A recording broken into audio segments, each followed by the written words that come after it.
2. Hey everybody, welcome. It's a RambleCast Wednesday. Wait, what's the date? November 17th. I look at things. I swear I do. I'm here with Corbin. Say hi, Corbin. Hello. Hello. And of course, you guys know me. I'm Cody. So Corbin had a daunting week, a challenging week. He posted something. I didn't get a lot of sleep last night. Yes, that went wrong too.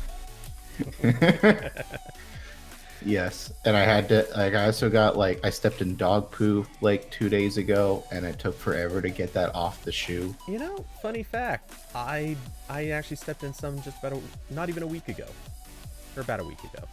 Yeah, a lot of dog poo going around. Yeah, it's been a long time for me, but yeah, there it was. My shoes got hit. So yeah, that's all that made Corbin's week challenging. Literally the only thing. My life is extremely difficult. So are we literally just gonna blow past it? Because I don't actually know what the next topic's gonna be. No, I mean I can talk about the lovely editorial for a second. So Cody is alluding to a editorial I published on, I think it was Friday. I'm trying to find it again. November 15th. Was that Friday? No, that was Monday. Yeah, I think I wrote it on Friday, went up on Monday. But yeah, so I'll dump this link in Cody's Discord. Okay, cool. It's going into the YouTube chat. Well, I just put it there, so take that. All right then. And yeah, I mean this was like a standard editorial of I take a thing I complain about on Twitter and just flesh it out and back up my arguments with links to people who have done actual research. And it rattled the nest a little bit. Because it was just the title is "Please shut up about cryptocurrency, NFTs, and the Web 3.0." Because I'm tired of it, man. I get so many emails about this stuff, about just every company trying to use this in some way because it's hot or it's a good SEO term or whatever. And I'm just tired. I'm tired of seeing that. I already have Gmail blocks, but they keep making new words for these things, so I have to add them to the blocks. Especially in the past month, I pointed out in the article that just in the past month, Epic Games said it was open to selling games that use cryptocurrency or blockchain in some way, which they only did after Valve said we're not doing that anymore on Steam. So they're just being contrarian. But anyway, so that happened. Ubisoft said in an earnings call that it's working on blockchain-powered games. I don't know what that means. Square Enix wants to incorporate NFT somehow into its games. Twitter made a dedicated team in their company for, quote, all things blockchain and Web3, quote. I expect that from Twitter because Jack has been one of these people for a long time. So I that's not surprising. I will give Twitter a minor benefit of the doubt. Very minor. No, a lot of people have said that sentence and none of them. No. It almost never pays off. No. But technically they are focusing specifically to blockchain and Web3, which there is a narrow possibility that this is that they're not going to get into NFTs and crypto, but rather focusing on. That's next month. Exactly. Yeah. So all that, Reddit's trying this. Disney announced some NFTs because of course, and all of that was in the past month. This stuff has been going on for forever. Bitcoin was introduced in 2008. None of this is new, but in the past month or two, this has just imploded. Just because now everyone's yes, now everyone's realizing that there is a not insignificant number of people who buy this garbage, and they're being heavily marketed to, and it's working. So anyway, I'm sick of hearing about it, and so that's the opinion I expressed here. And I did get a little bit of blowback. But Corbin, Just a aren't you little bit. afraid that this just makes it sound like you're saying "get off my lawn"? You now sound like the old man who I who just hates fully new things. admit I'm proud to be the grumpy old man in this specific narrow way of, you go take your toys and get them off my property. You go do that somewhere else. I don't need to hear about it. If you want to go, use my yearly energy consumption to go buy some monkey drawings, you go do that, buddy. Just do it away from me, and I don't want to hear about it. So a lot of the responses were positive, especially from like the people who read XDA normally and didn't just find this through Twitter. There were a pretty decent amount of positive responses the first 24 hours or so, but now it's starting to slowly be discovered by just people who find it. And like I noticed, I accidentally loaded the title with SEO terms. Because the title of this it has cryptocurrency, it has NFT, and it has the Web 3.0 in it. And most of the views on this at this point are coming from Google. Yeah. So I accidentally did good SEO. I'm a little surprised it's not actually getting shared around Reddit, because let's be honest, this is something the crypto bros are definitely going to want a brigade. Okay, but here's the thing, Cody. No one on Reddit ever clicks links, so that wouldn't be an issue. That wouldn't show up in the stats. Fair enough. They are actually just on. They're complaining about this article extensively in like 10 different subreddits. Our crypto bros is currently exploding. But when are they not? Our Web3 is exploding. Our NFT, our blockchain, and our crypto. Are secret billionaires. I don't know. I'm making them up. If there isn't a secret billionaire subreddit, I'm actually surprised. It's just Elon. Yeah. It's just Elon talking about, he wants to be. I think he genuinely wants to live like two lives. One is a really super well-known billionaire, and the other is a secret billionaire. And it's going to be kind of like Miley Cyrus's Hannah Montana, except even dumber. Yeah, so that was a whole thing, and so yeah, I've had a slow trickle of people tagging me on Twitter with dumb shit to say.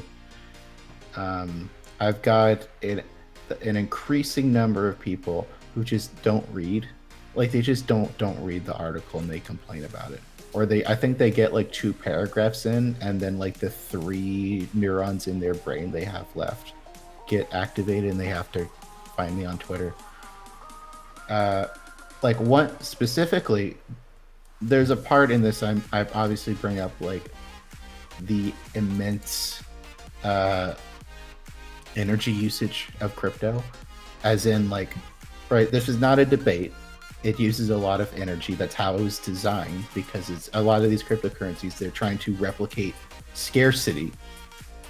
So they have increasingly complex math algorithms that need to be solved to mine crypto. That's how a lot of these work, and that's called proof of work. And that uses a lot of energy. And there's plenty of cases of, the past 10, 20 years, we're very slowly moving off of fossil fuels. There's a lot of, old coal mines that are being slowly phased out, and things like that. And a lot of those are being powered up again because of the new energy demands of cryptocurrency. So it's actually undoing what little progress we're making to trying to keep the Earth from becoming uninhabitable for humans. And now the caveat to that argument, and I said this in in the editorial is that there's some cryptocurrencies that use a different method of like verifying transactions called proof of stake, and the energy usage there is not nearly as bad. Like it's just comparable to, you know, like cross-checking a database. Essentially, it's not terrible. I have no moral qualms with proof of stake cryptocurrencies. Like that's probably fine. I would argue there's still qualms to have with it, but sure.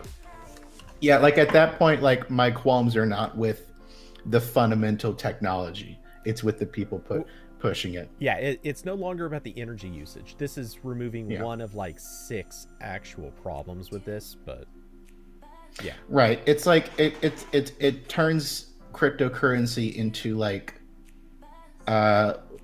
Doctor Who for me. Where like I used to like Doctor Who. I like most of Doctor Who. I don't like any of the people who watch that show. It's like the old joke about right? The Wire. Right. Yeah. Yeah. Like I like this thing. I'm not interacting with anyone else who likes it. And you know, I mentioned that I list examples of cryptocurrencies that are using proof of stake instead. It's none of the popular ones, which is the issue. Like it doesn't matter if your cryptocurrency with like 1 million people using it is energy efficient. We're talking about, you know, the popular ones that are making up the most of the crypto market are not using this. You know, for the same reason that in the grand scheme of things, it really doesn't matter if I buy an electric car when there's still millions, if not billions, of vehicles on the road today that are not electric. Like it makes me feel good, and it's a step in the right direction, but it does not change a whole lot right this second. Yeah, your Leaf or whatever does not really make up for those 10 people who are driving Hummers. Right. Yeah. So again, I mentioned all that in the article. I've gotten at least 10 maybe comments of people telling me, why am I not pointing out proof of stake, like the more energy efficient version? It's right here. I'm looking at it, and I didn't like sneak this into the editorial later. It was there originally. It's just no one reads, man. They just don't read. Oh yeah. Well, hey, even when I did teardowns, I can't count how many times I would write a teardown, and like I tried really hard to make like section titles that kind of tell you exactly what I'm gonna cover, but then sometimes in the very first paragraph, I would say, okay, so you know, I almost said the key phrase, yeah.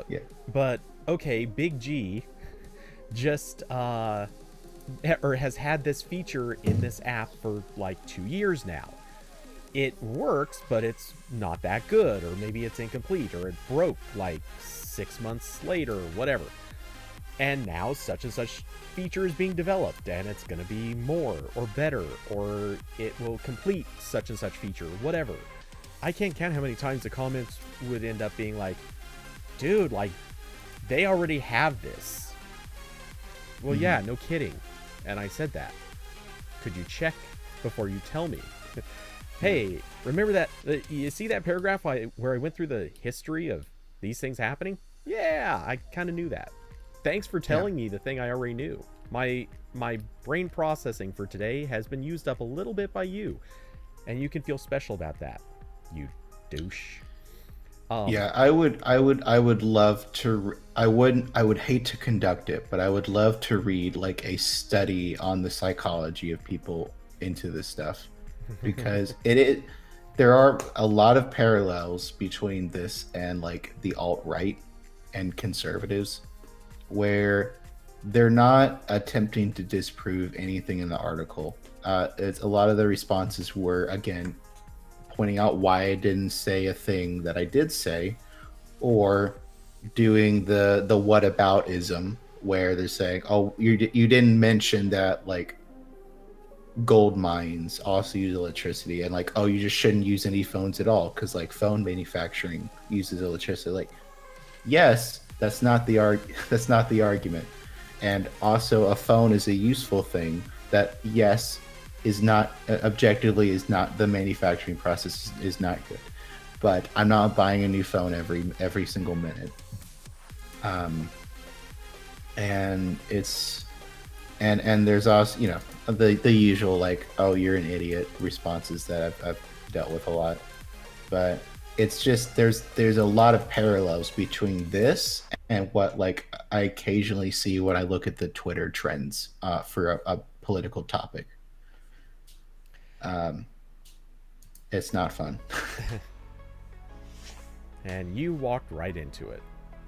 I did, and you know what? I did the thing where, you know, when we publish something substantial on XDA, we can make a custom social, like the custom content of the tweet for it. And me being a dumbass, I put my Twitter username in there. That probably shouldn't have done that. I mean, they would have found me anyway, but yeah, probably not a smart move on my part. Yeah, and okay, so I'm not defending anyone as I say this. I want to make that very clear. But I will say I can see why a few people would get kind of emotional about this, because there is a subsection of the crypto world that sees and believes very genuinely, and for good reason, they see things that can be good things that can be done with cryptocurrencies. If anyone has actually watched the show Startup, it is a perfect example of one of those people. And if you haven't seen the show, trust me, whatever you're expecting from that title, from the name Startup, it's not that kind of show. It's an awesome show, by the way. Anyway, the thing is, a lot of those people have spent years defending cryptocurrencies, defending blockchain, arguing about the good things that can be done, and kind of trying to acknowledge that there are problems, but they'll be worked through in time.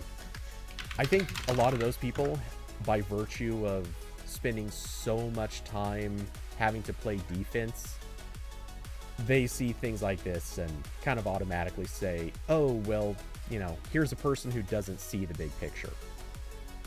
Mm-hmm. So I can see where some people are going to come from on that. That there is a reasonable position to be had here. The problem is there are so many other people here that are basically just wannabe stockbrokers. Yeah, like I know. Sorry. Yeah, like I know people who like they're interested in the technical side, and they're also like they have enough brain capacity that they can acknowledge the things wrong, and they're not defending those. There's a lot more people who aren't those people. Yeah. With crypto stuff.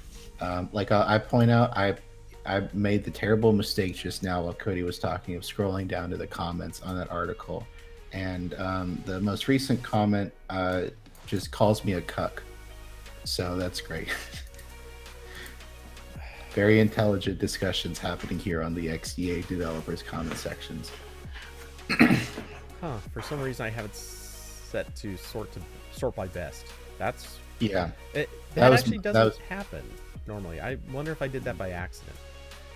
Legitimately, yeah. I actually keep discus sorted by most recent, so I can watch comments on my own posts. And it's a locked discus profile, which is the biggest red flag ever. Oh yeah. And of course it once again tells me to compare the power usage of cryptocurrency with the power usage of the entire banking industry in the world, which, yes, no duh, every bank in every country collectively serving 6 billion people uses more electricity than the 300 million or so people using cryptocurrency. Like, yes.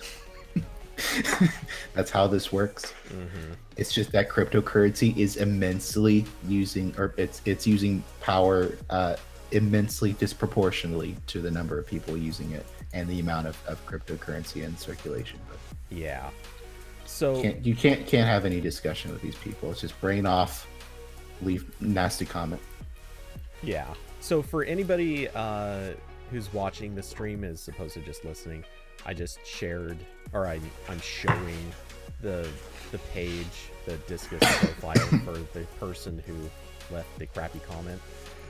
I'll just say, if your profile shows this when people look at it, I just want you to know, chances are your odds of getting shadow banned are literally 100 times higher, because everyone has come to realize that this is a signal that a person knows how terrible their comment history is, and they just don't want people seeing it.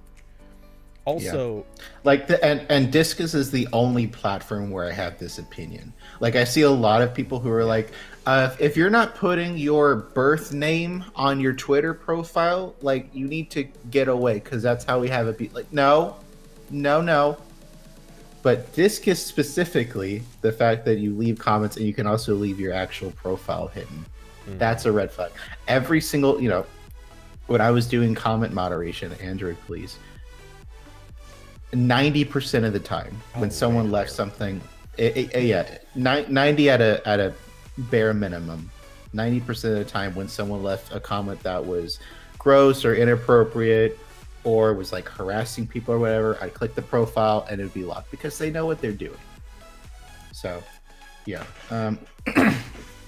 so anyway, and to David's point, sounds like YouTube comments.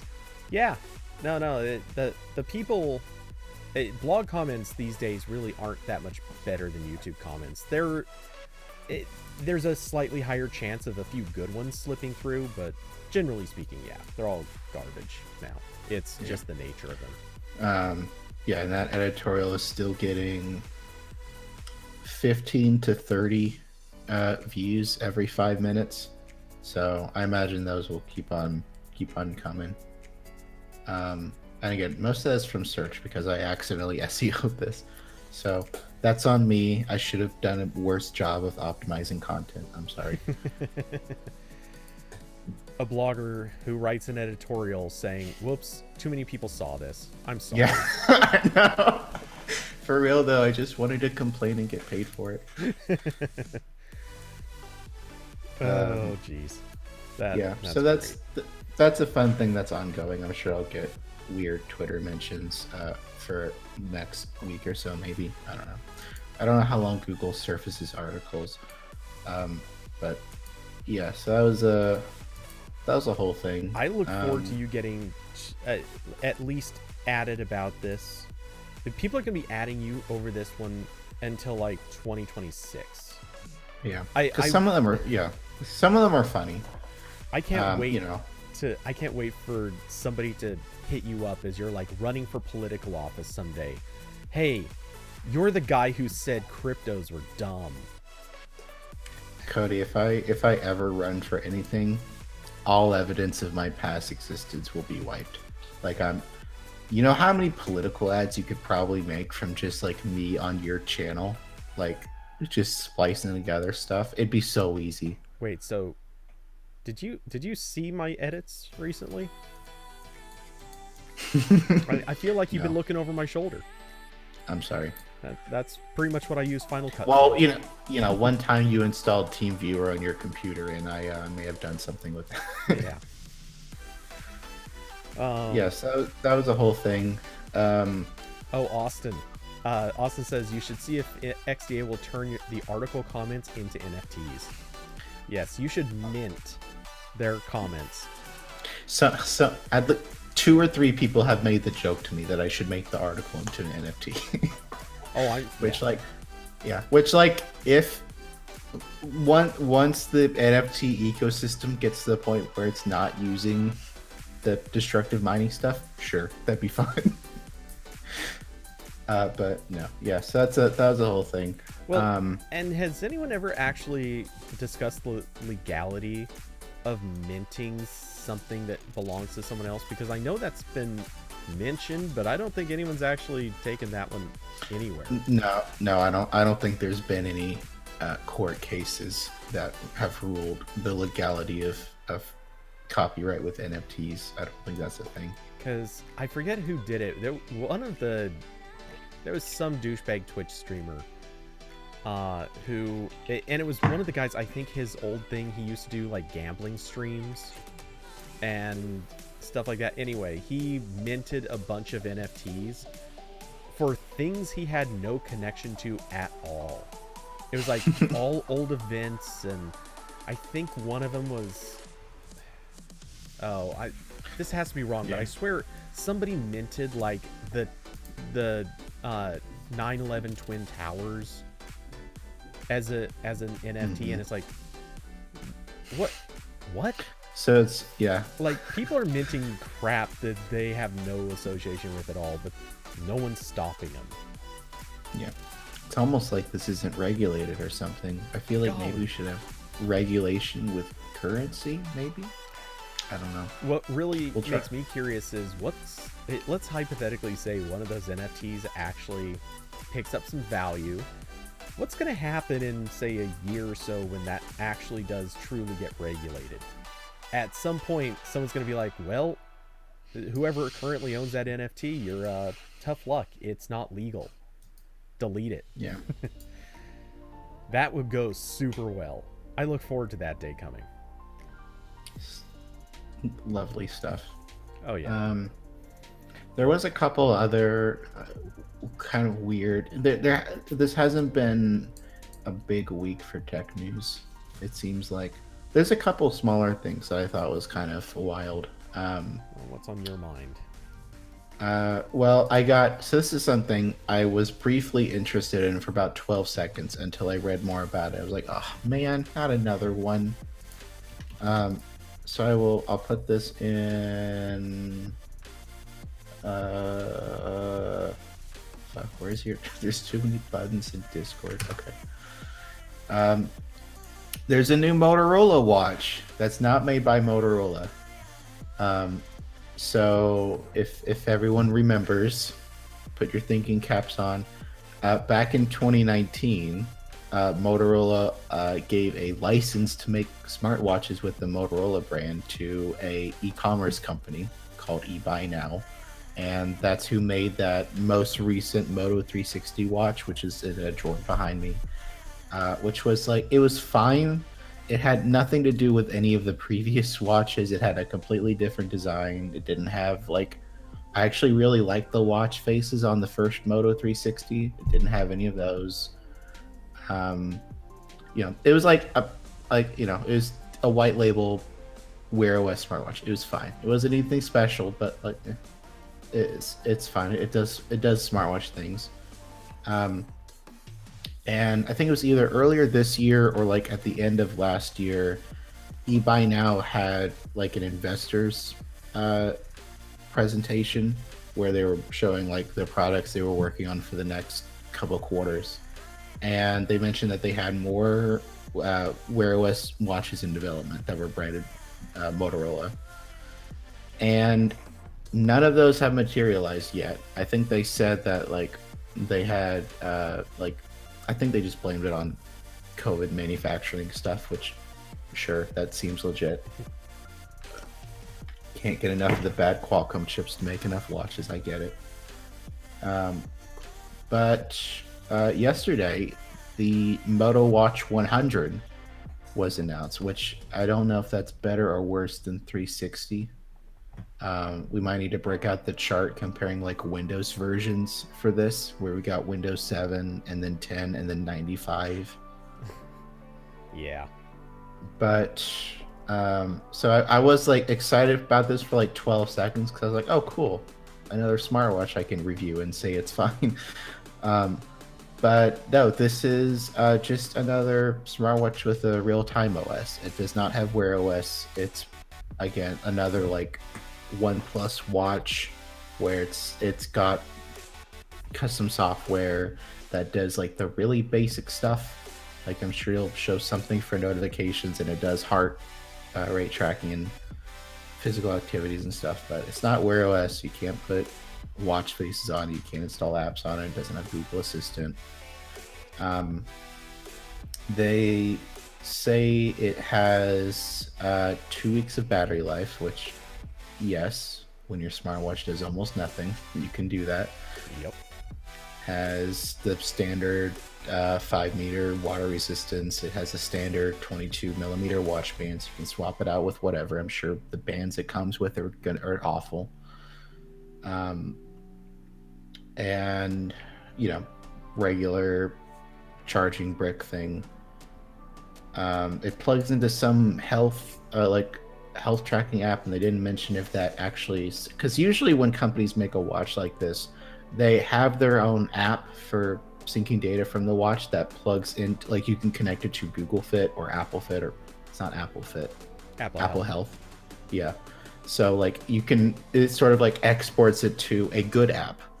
So you can track your data across different stuff more easily. They didn't mention if this is doing that. It took OnePlus a while to even do that on their watch. I don't think it could sync to Google Fit when it came out. I don't know. So they didn't mention any of that. Also, they had a button on their website to go to the app, but that button was broken, and I couldn't find it with Google Play search. So I don't know where that is to check. And this costs $100, which is about usually what these things cost. Probably on the higher end. Because I think the OnePlus, how much was the OnePlus watch? I knew that was definitely too much money for what they wanted. Not any too high with that statement, but I don't know if this is the case, but I feel like they may have intentionally called it the Watch 100 to match the $100 price tag. Yeah, probably. Oh god, the OnePlus watch is $160. Big oof. To be fair, it probably looks better, but I'm sure they tried slightly harder with the software than this random e-commerce company is doing, but yeah. Still. Yeah, so yeah, it's $100. You can pre-order it now. It's just weird. Do we need more smartwatches that aren't like really smartwatches, and are just like Fitbits in a round shape? Well, you frame it that way. I was actually going to say, if it's done well, I'm on board with the idea of, sure, let's have a new Fitbit, because honestly, that market actually kind of dwindled back down to nothing. For a while, it was everyone was making them, and then they kind of stopped. I'm thinking if anyone can add something to it, like actually carry the technology forward, go ahead, make another Fitbit knockoff. You need like an actual tech company to make the custom software. Yeah. And that's usually not the case. Again, it's the same thing with like ODM smartphones, where there's like one company somewhere that's making the software, and then they just license it out to everyone, and it's usually fine. It's not great. Like basically every single Wise product yeah, is like this. Like they don't really make much themselves. They just add the extra code that plugs it all into each other.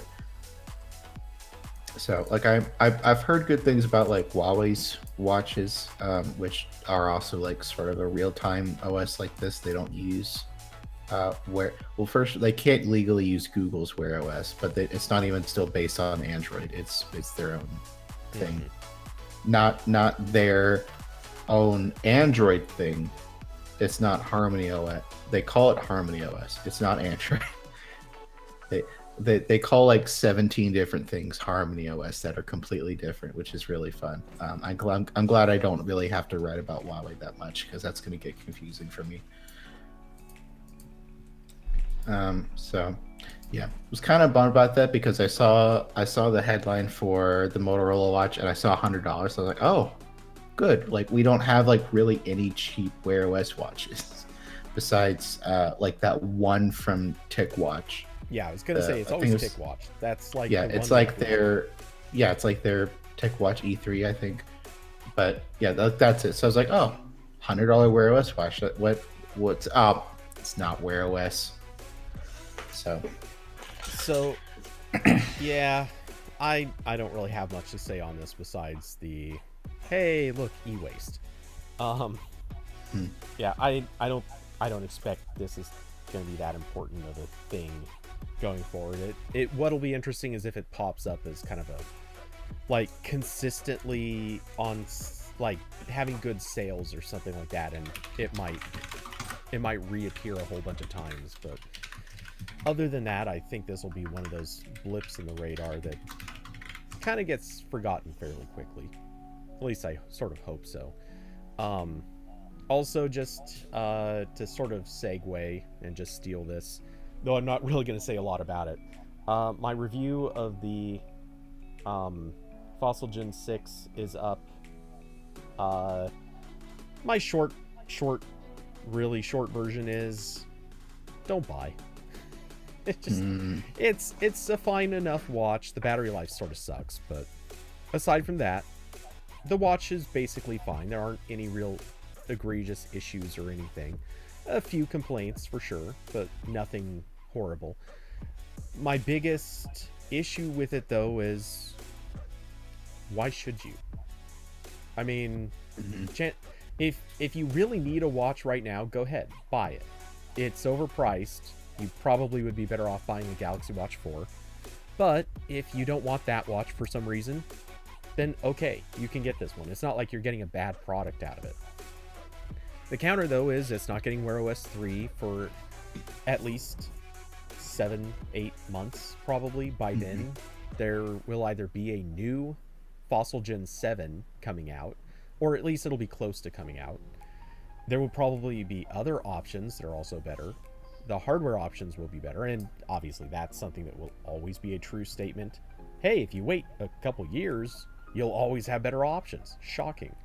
But yeah, this just feels like a product that was meant to fill a gap. Fossil has to release a watch, otherwise they will have gone at minimum a year and a half, maybe closer to 2 years between releases. They probably have contracts with Qualcomm that sort of forced them into releasing something. All told, I think they just didn't have a choice in this. They kind of had to release something, so they released an overpriced watch that is fine. But there's no real reason to get it. So, yeah. Yeah, that was kind of the same.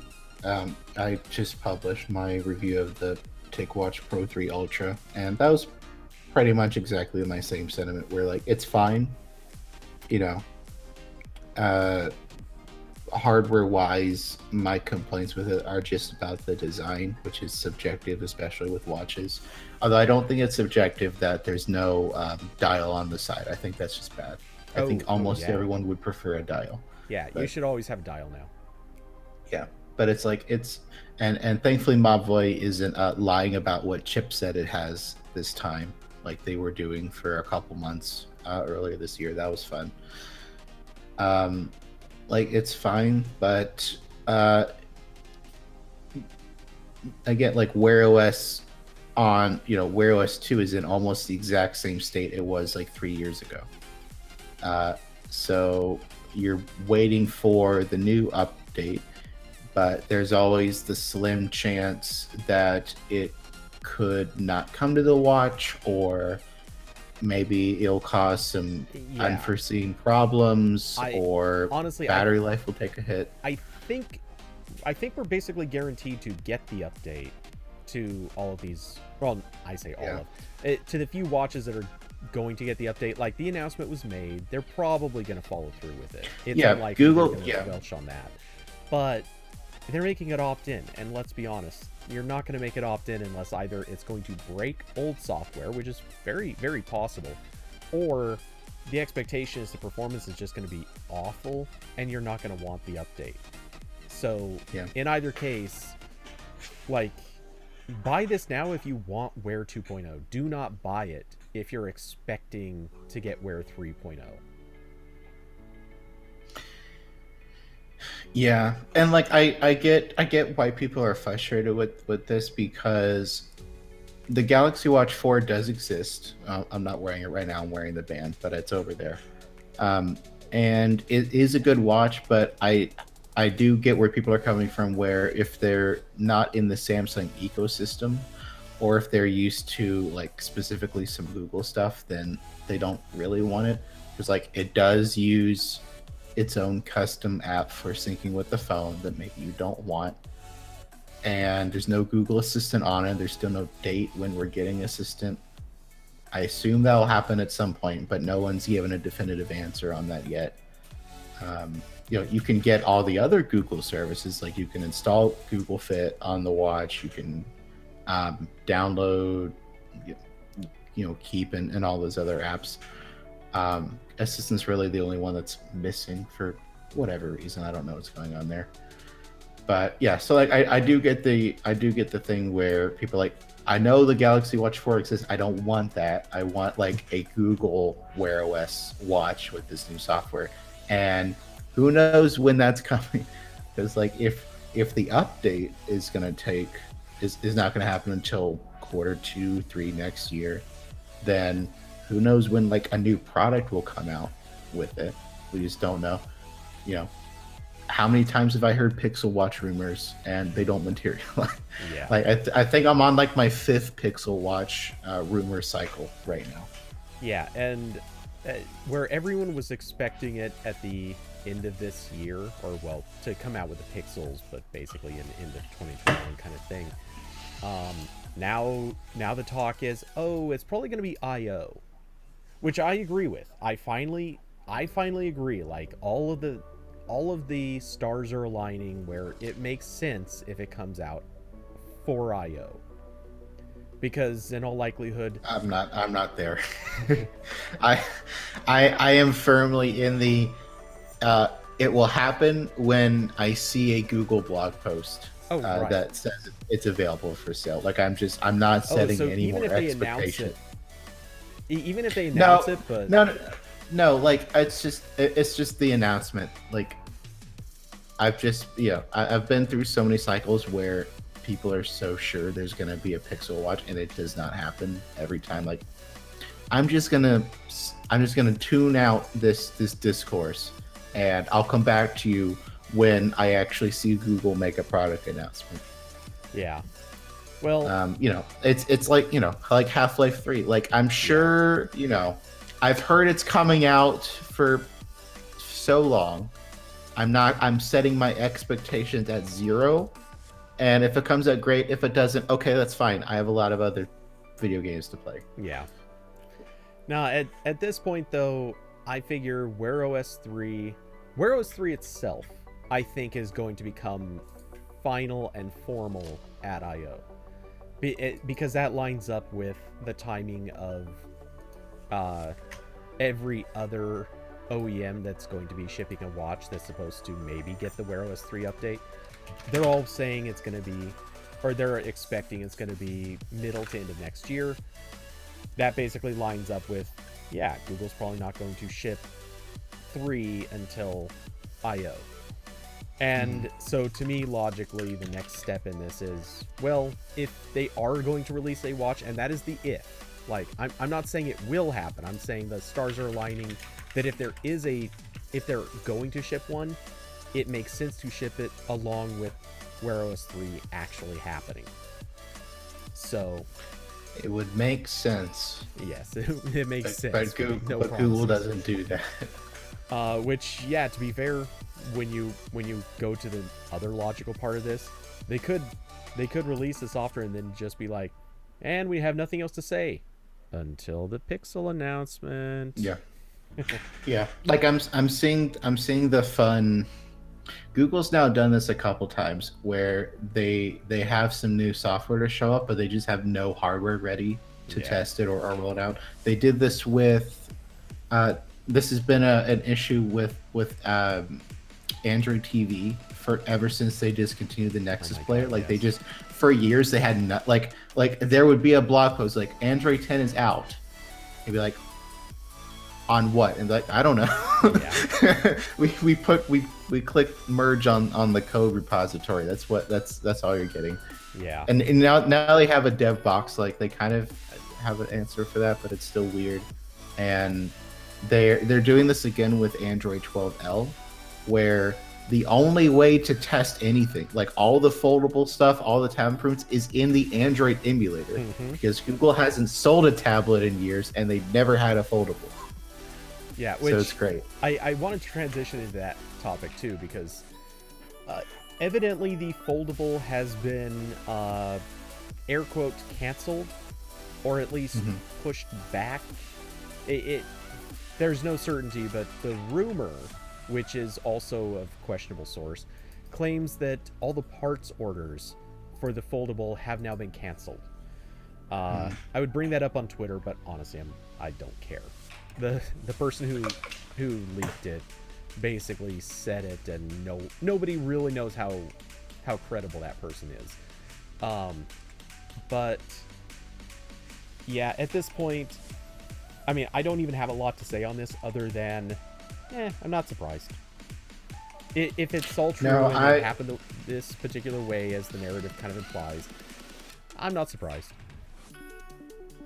Yeah, I think I think it would be a mistake for Google to make one right now, probably, just because at this very moment, the only companies that are capable of mass manufacturing foldable phones is really Samsung, and I think like Huawei and Oppo, but they don't sell any of those here, so I'm not fully up to date on what they're up to.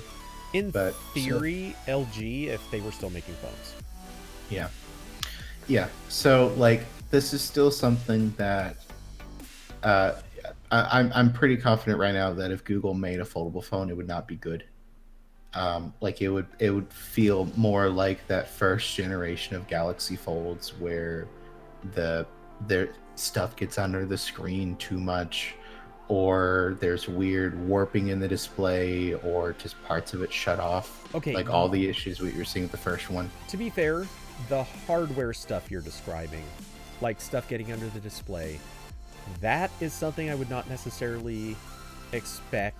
I mean, it could certainly happen, but I wouldn't anticipate that on the basis that I bet Google would have Samsung actually make the device, physically manufacturing the device, and I bet they would work with Samsung and basically license from Samsung everything needed to solve the hardware factors. When it comes to software, oh yeah, it would be Galaxy Fold and probably buggy. Yeah. Maybe they could convince Samsung to do that. I don't know, because also, like, just because of everything going on, stock is pretty restricted. So if they're competing with themselves already, they're probably going to charge Google more, a good bit more than it would cost to manufacture them, which would mean that the Pixel Fold would just be horrendously expensive. So again, like, it's going to be a bad phone one way or the other here. Yeah. So I don't know. I'm not sold on that Google can make a foldable phone right now. Especially because, like, usually, again, like, Google's engineering people, they're usually behind what Samsung and Huawei and Oppo does on their flagship phones by a while. Like, hardware it took hardware. Okay, Yeah.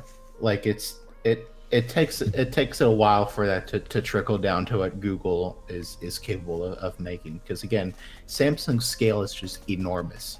Like, they have way more resources than Google does to make smartphones. They get, like, even if Google's not making the screen or maybe some of the assembly, like, a lot of the engine, like, Samsung is making completely different ways of engineering phones to make a foldable that doesn't just suck. yeah. Like they talked about in their last event, that they can't make a waterproof folding phone because there has to be a gap somewhere. So they just coated the entire, all the electronic components in a water resistant covering. For what it's worth, To try. that was something people have been talking about doing just to their phones for years. I'm sure. Yeah, I'm sure that part was a lot easier than, like, making a folding display, but it's still, like, I think it would have taken Google a little bit longer with the can of WD-40 to figure that out. Yeah. So yeah, here's my particular reason for it, and I got into this discussion actually with Daniel Bader, the new EIC at AP. Wow, that's some That's some letter soup.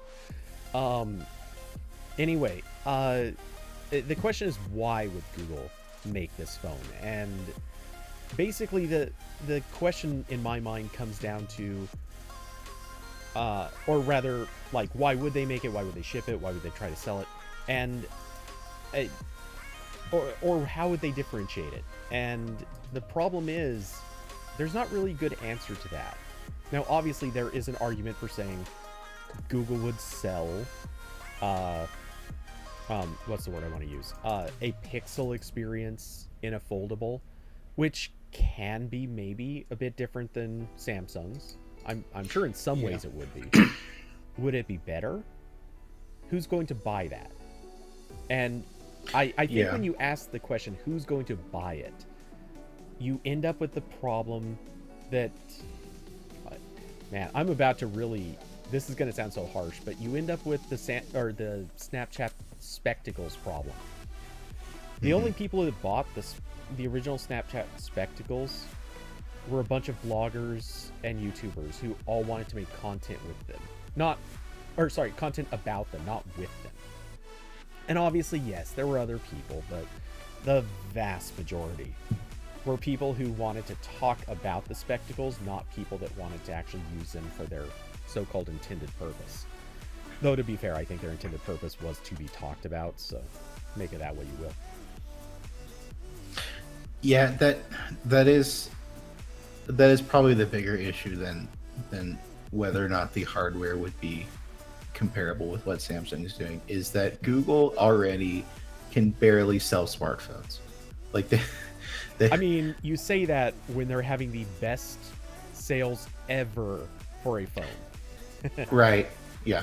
Well, but that's the thing, like, to make people, but ever since the first Pixel, Google's had like 3 main arguments for why you should buy their phone.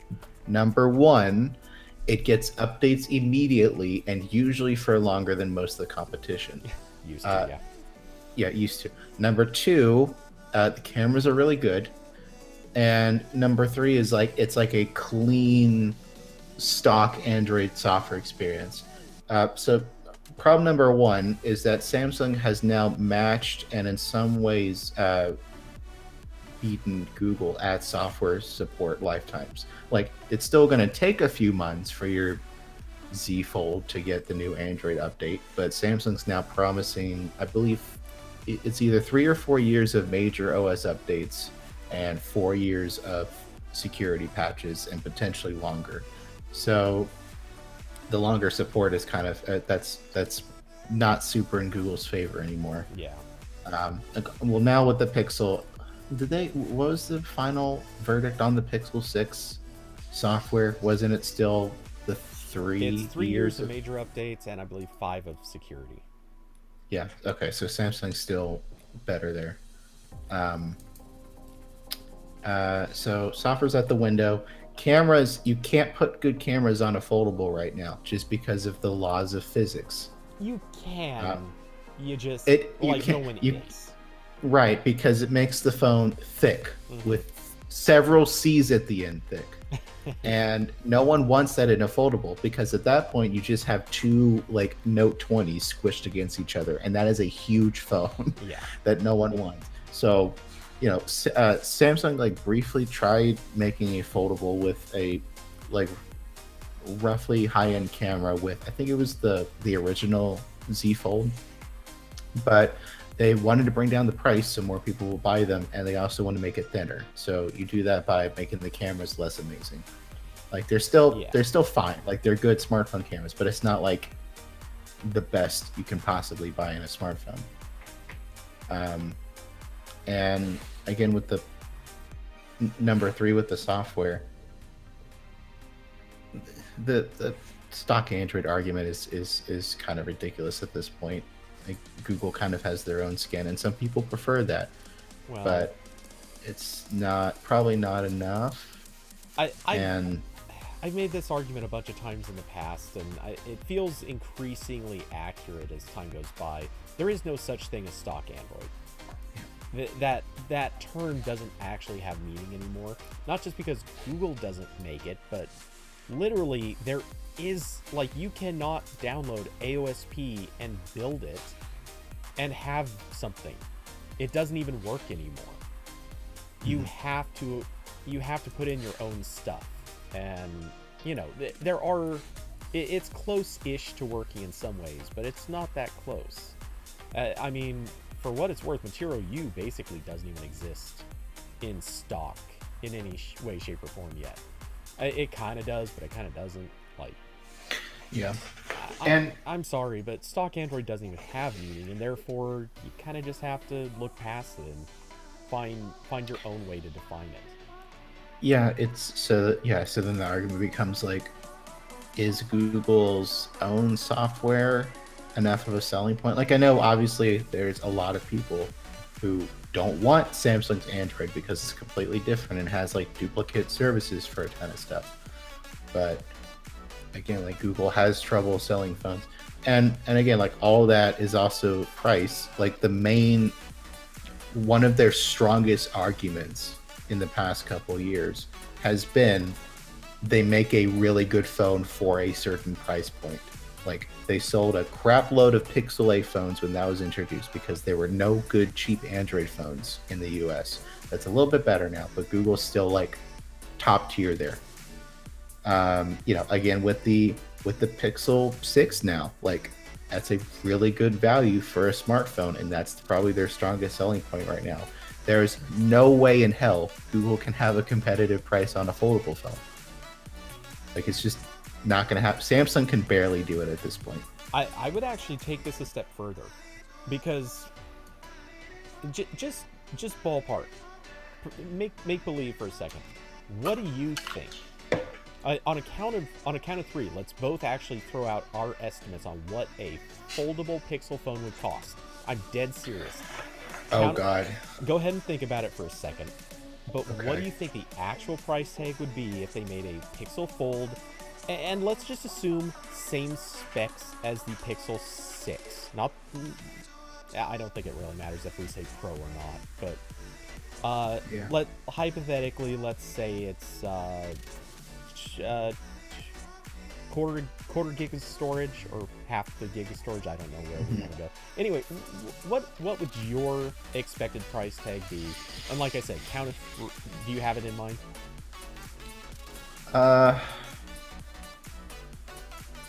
Yes. Okay. So, count of three, just say it out loud. Okay. $1, $2, $3,000. $1,800. Holy shit, Cody. I'm not kidding. I'm dead fucking serious. Yeah. Here's why. Because how many are they going to sell? Yeah. Google will, guaranteed, even if I would almost put money on this, even if they matched the price of Samsung's foldables with the roughly same form factors and Pixel 6 specs, I bet that their sales numbers would be sub 1 million units. Samsung again, put out a fold, and they easily crossed 1 million units. They made a foldable phone that like destroyed itself in a matter of hours, and they still sold a lot of them. Yeah. They made a phone that blew up, and then they recalled it, and then they made the phone again that still blew up, and then they recalled again. They still sold a lot of those phones. Yeah. And here's the thing, Samsung makes all of the parts that went into those phones. So they were starting at an advantage in They have the manufacturing. they have the holy grail of capitalism, which is vertical integration. Yeah. So they made it as cheaply as they probably could. I bet they still lost money, and they put out the original one at $2,000. Now Google is going to sell, hypothetically, something that's roughly the same thing, but they don't make any of the parts. So that's a huge cost difference right there. They're going to sell fewer because they can't market as well. They don't have the same avenues for shipping it. They're going to just sell to a much smaller market anyway, basically just the US, probably. So guaranteed the number of units is going to be lower. They're not going to have the one thing that sells pixels, which is the camera. So Yeah, that's what I mean. Like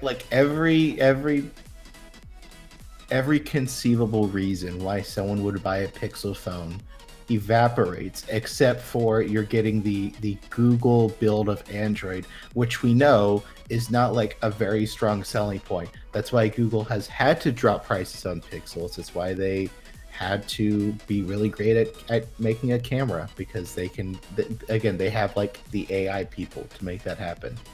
They don't like they can't just be like, it's a Z Fold but with different Android. They're not going to sell any. I do think that, like, the reason I said my number is that I don't think they would price it significantly higher than what Samsung is selling their stuff for. Even if they would take a massive loss from it, they'd still be like, we can't make a $5,000 Right. fold. Like, we'll get ripped to shreds for that. Right. But that's why I'm saying that's why they're not making it, because that's what they have to price it at. They can't. Honestly, like, we could do the other version of this, which is ask how many units do you think they would sell if they came out with something at, hypothetically, the $1,800 price point of the Fold 3. I bet their unit total is going to be, honestly, I bet it would be somewhere in the nature or ballpark. That's not the word I was looking for, but I lost the word I was looking for. So it would be somewhere in the ballpark of, I'm guessing 250,000 units, 250,000. And I think that might even be optimistic. I think they would sell a really disappointing number, and it would end up costing them a lot of money. And right now, they don't want that. You can tell there was some pressure at Google to make their hardware division profitable, like legit profitable. And yeah, if they suddenly pushed out a folding phone that's a huge loss leader, that does not fly. So yeah, and that's the other factor is, like, you can tell with the Pixel 6, like, they're trying really hard to make money. Or not, again, like, we don't know what the profit margins on the 6 are like. They might not be making a lot of money, but they want to sell a lot of phones. Yeah. And I think they can accept not making money as long as they are establishing themselves in the market. You know, which is what, like, every single tech company does now. Yeah. Well, I mean, it's literally how Google became Google. Yeah. So why do you think that YouTube could pay for itself the entire time it exists? Of course not. So yeah, I think they're willing to and able to lose money. They were willing to take a risk on the Pixel 6 if it opened up the chances of actually creating a market presence that actually matters. So they did, and it seems to be working despite the issues. But yeah, I don't think they could do that with the Fold. Not better than Samsung. And Samsung has done better software with the Fold so far, or so it seems. And I don't think any of this rules out a future folding Pixel. I think it just rules out doing it for at least the next year. Maybe next year when the new Pixel 7 comes out, maybe they'll be like, hey, we have a folding phone. We are actually going to do it this time. Maybe they won't. Yeah, because Google does alternate between we're going to price our things extremely competitively to enter the market, and also, like, we think we're established now, so we're going to raise the price, and they flip-flop between that every single generation. I'm not sure if it's that.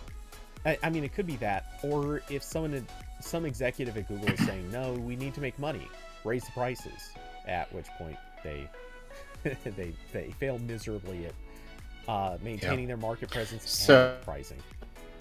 So that's like so what you just described is like NASA.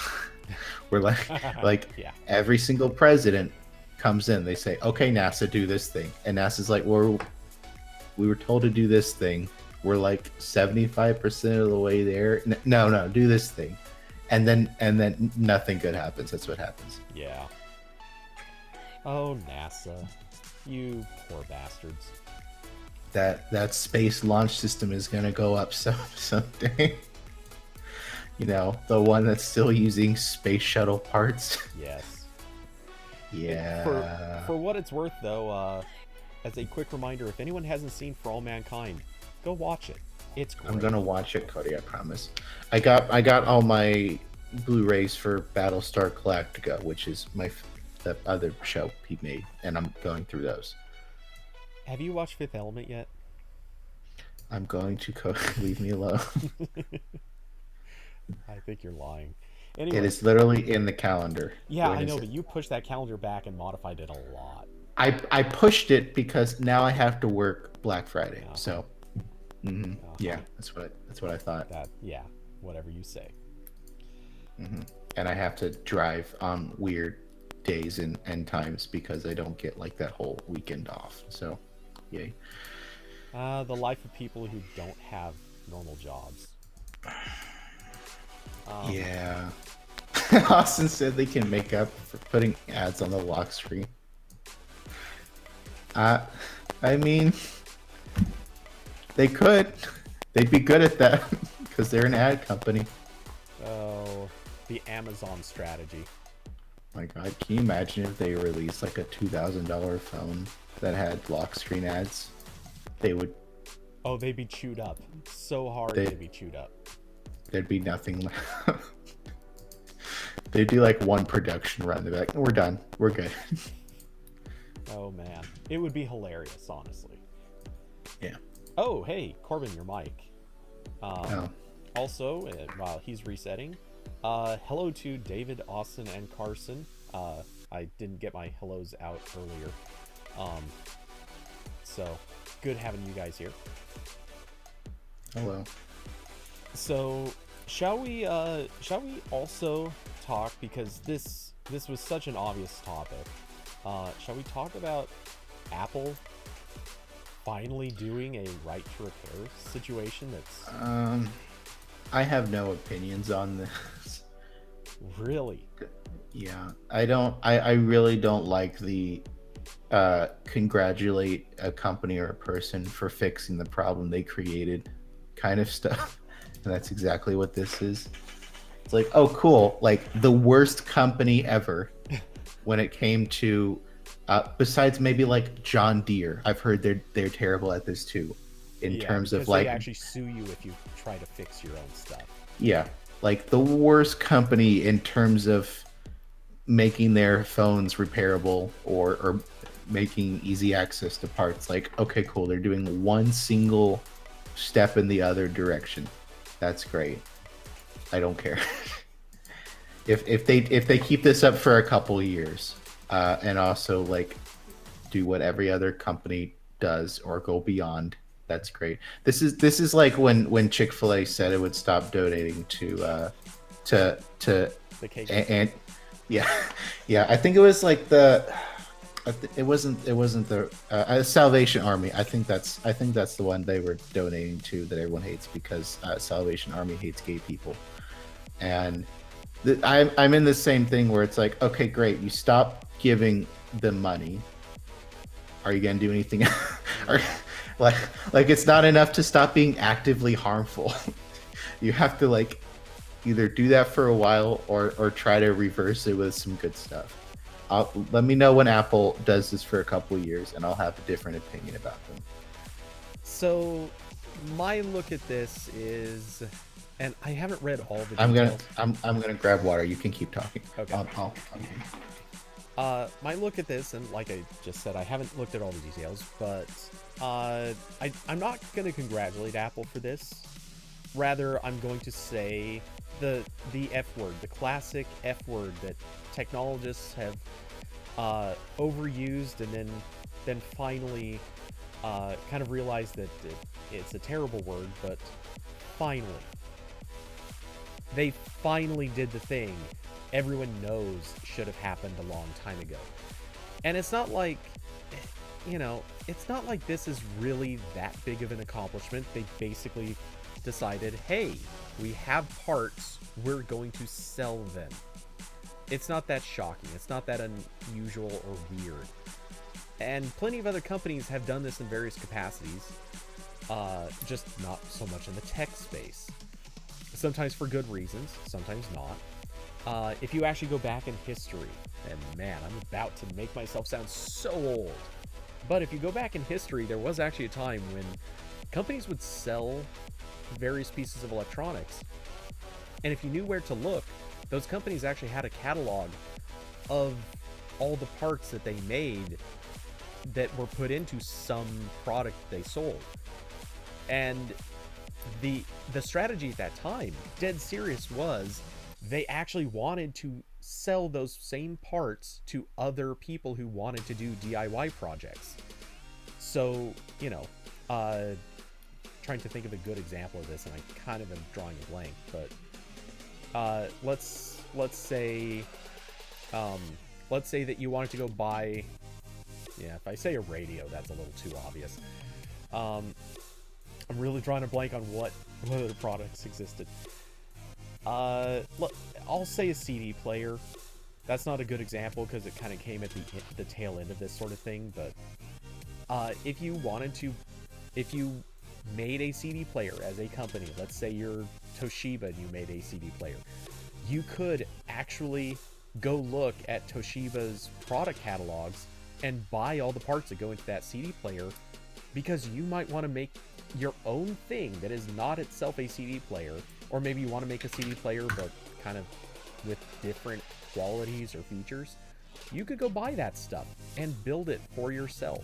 This was a real thing that used to happen. There was even a whole store dedicated to it. It was called Radio Shack.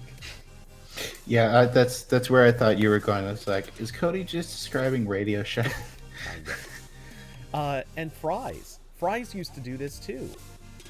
I assume Micro Center. I don't know. I've never been to one, but yeah, that stores that used to have big, huge, like a quarter of the store used to be dedicated to just components hanging on like wire racks.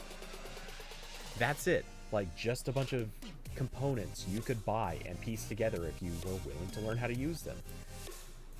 Those days are gone, for good reason, because those stores couldn't succeed on the, you know, like 300 people across the country that still actually wanted to do any of this stuff. But, you know, now here we are back in that position where people would actually like to repair the broken electronics. Mm-hmm. And maybe individuals might not want to as much, but stores still want to. A business built around the idea of fixing your iPhone so you don't have to take it back to the Apple store. Which, I'll tell you, my nearest Apple store is 4 hours away. Mm-hmm. If I have something break, and right now I just turned to stare at a MacBook Pro that is unusable because of multiple hardware problems. If I wanted to take this in, I gotta drive 4 hours. That's not happening. Sorry, folks. That sucks. And yes, I will send it in eventually, but due to COVID, that got in the way. A whole long story, blah, blah, blah. But that's the thing. If someone around me wanted to start a store that could do repairs, they could do it. They can order the parts. They could set it up near me. I don't have to become dependent on Apple setting up a store. So, yeah, I'm not congratulating Apple on doing this. I don't think that they did something great or wonderful here. But I will say they finally did something that needed to happen. It needs to be a thing. Is it going to change the market in a big way? No. I honestly don't think it will. I think it just means that we're going to see a few more legit repair stores popping up. They're going to focus very heavily on the iPhone. A few of them will probably focus on the Mac. And that'll be great. And other companies will very definitely follow this pattern. I don't know who, but I have a feeling Samsung and maybe Google, a couple of others, probably are going to do the same thing. I don't think it's going to become widespread. I think we're still going to see a lot of companies fighting tooth and nail to prevent this. Not because they want to stop repairs, but I think they just don't want the cost of supporting this, because it's money they're not going to be making. That you don't make money when you sell components like this. Not because you aren't making a markup, but because it's just so much of a hassle. You have to dedicate resources to making this stuff happen, and No company wants to do that. Mm-hmm. So, yeah, there's my spiel on this. I don't know. Do you have any other thoughts here? No, just I hate companies. That's it. Okay, Elizabeth Warren. Yeah. Yeah. Well. Okay. Well, I just I can stick around for a couple more minutes, and then I need to go pick up grocery order and stuff before stuff starts to close. Yay. Yeah. So. I'd like to point out he said he was going to leave half an hour ago. So, congratulations do go to Corbin for sticking around. I did because I changed also what I was going to get for food afterwards, because food is again none of them are adequately functional after about like 5 p.m. It's really bad. No one wants to pay more than like $8 or whatever I assume McDonald's is giving you people. One of these days, I look forward to you telling me about how you started cooking. Yeah, that'll happen at some point. No more subsisting on fast food. It needs to happen, but it'll happen eventually. Corbin will discover Food Network and Bon Appetit someday. And... like, oh wow, I've had an oven this whole time. Legit question, do you? Because I mean, some I apartments. I do have an actual full oven. I've cooked pizzas in it. Okay. Yeah, it did freak me out the first time, because the first time I used it, it unleashed a unholy amount of smoke into the apartment and set off the smoke alarm.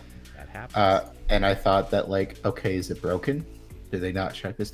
No, it's just whatever, like, cleaning whatever they did before I moved in, just like all like evaporated basically. Yep. And yeah, so that was fun. That was a little bit scary. I thought something was gonna catch on fire, but nope, it was just click chemicals. Austin said Burger King gives you crypto with orders over $5. I'd like to quickly say that would only be the third worst thing Burger King did to the environment that day. Oh boy. The first two have everything to do with the food they're giving you. Yeah.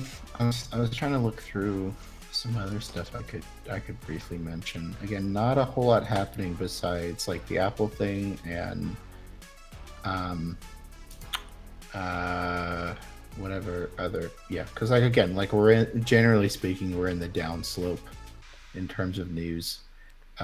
Tech companies are going to start saving stuff for CES at this point, which I'm already getting emails about, even though I've never been to CES.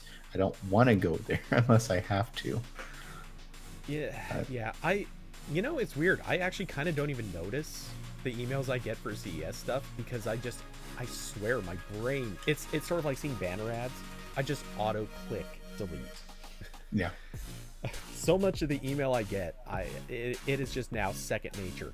If I see it, I just instantly delete it.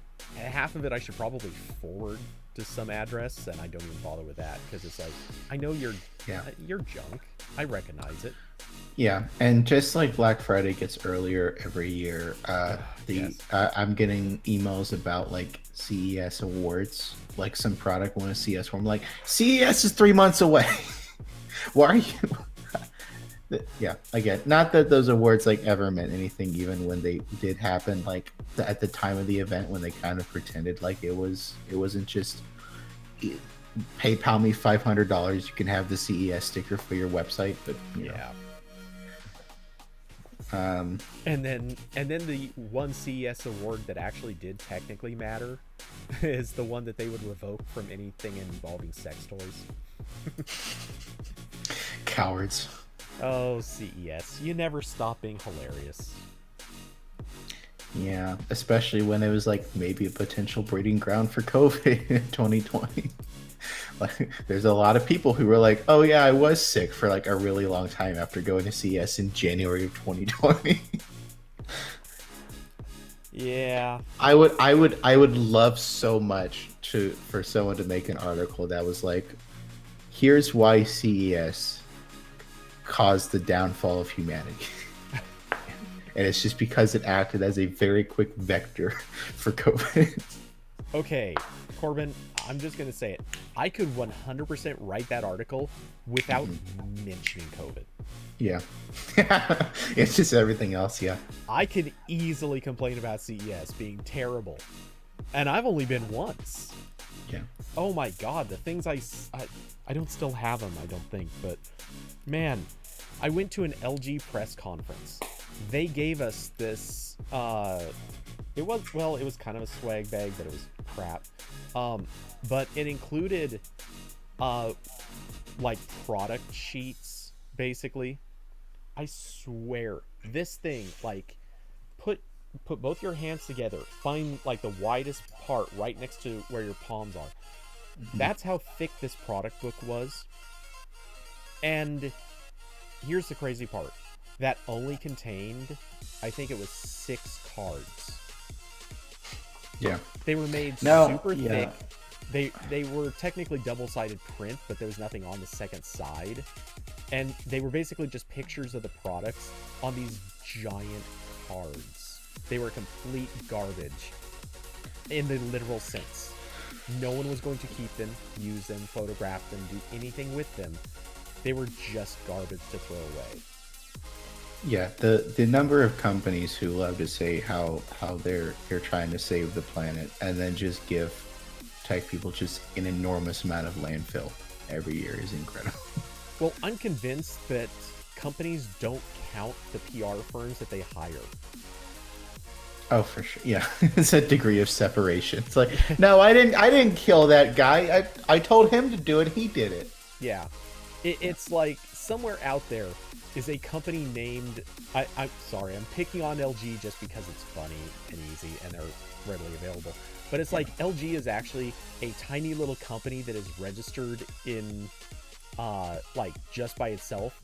It has no employees, it has no nothing, and that's the company that they use when they're saying, hey, we're going to reduce our carbon emissions to nothing this year, for a company that barely exists.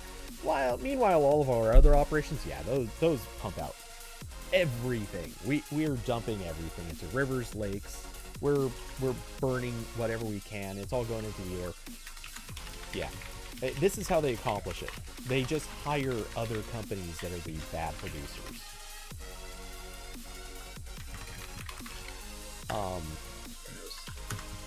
Also, Austin suggested that you need to get HelloFresh to be a sponsor of Tech Tales. Okay, I was looking at HelloFresh until pretty recently when they started like super heavy union busting, like very aggressively, like. I'm good. I'll I know there's like 500 million companies doing things like that, so that's not a loss for me. Yeah, I feel like 2020 was the year that revealed how poor infrastructures are and how easy various things can crumble. 2021 is the year that reveals that everything is really only going to crumble because companies are terrible to employees. Oh, for sure. That is 100% my takeaway from living through the past 2 years. It's like, wow, capitalism does not work at all. Like, it only just very barely works. And when like one little card in the tower falls somewhere, it's all gone. It's all terrible.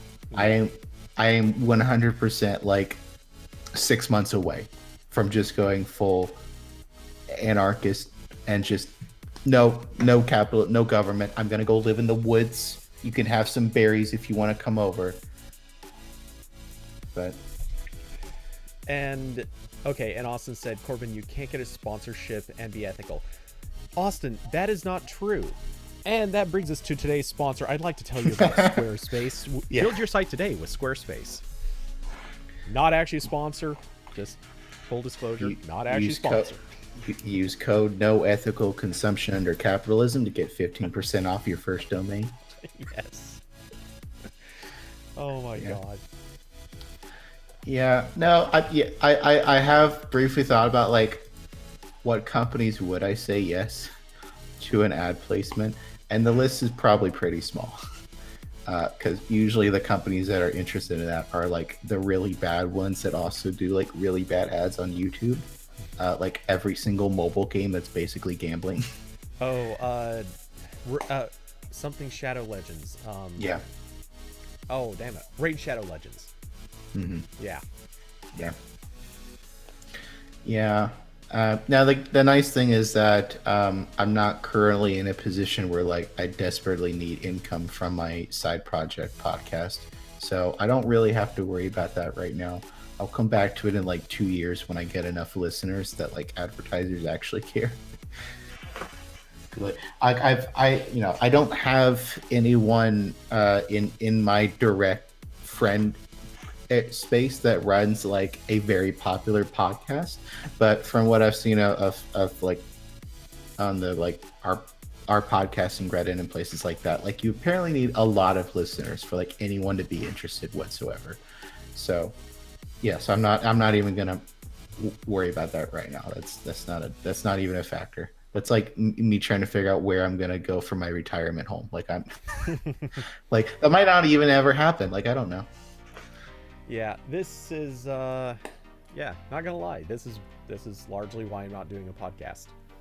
Streams are actually more practical, which is a weird thought. Yeah. I just like, it's my thing. I can do whatever I want with it, and that includes not making money. That's okay. Basically, nothing I've made outside of work makes money. There was a Minecraft blog I had when I was in high school that I ran that was getting enough AdSense money to like buy me a Nexus 5, which was nice. But yeah, it's not a whole lot. Yeah, Austin's laughing about retirement. The heat death of the universe will long precede Corbin's retirement. Yeah.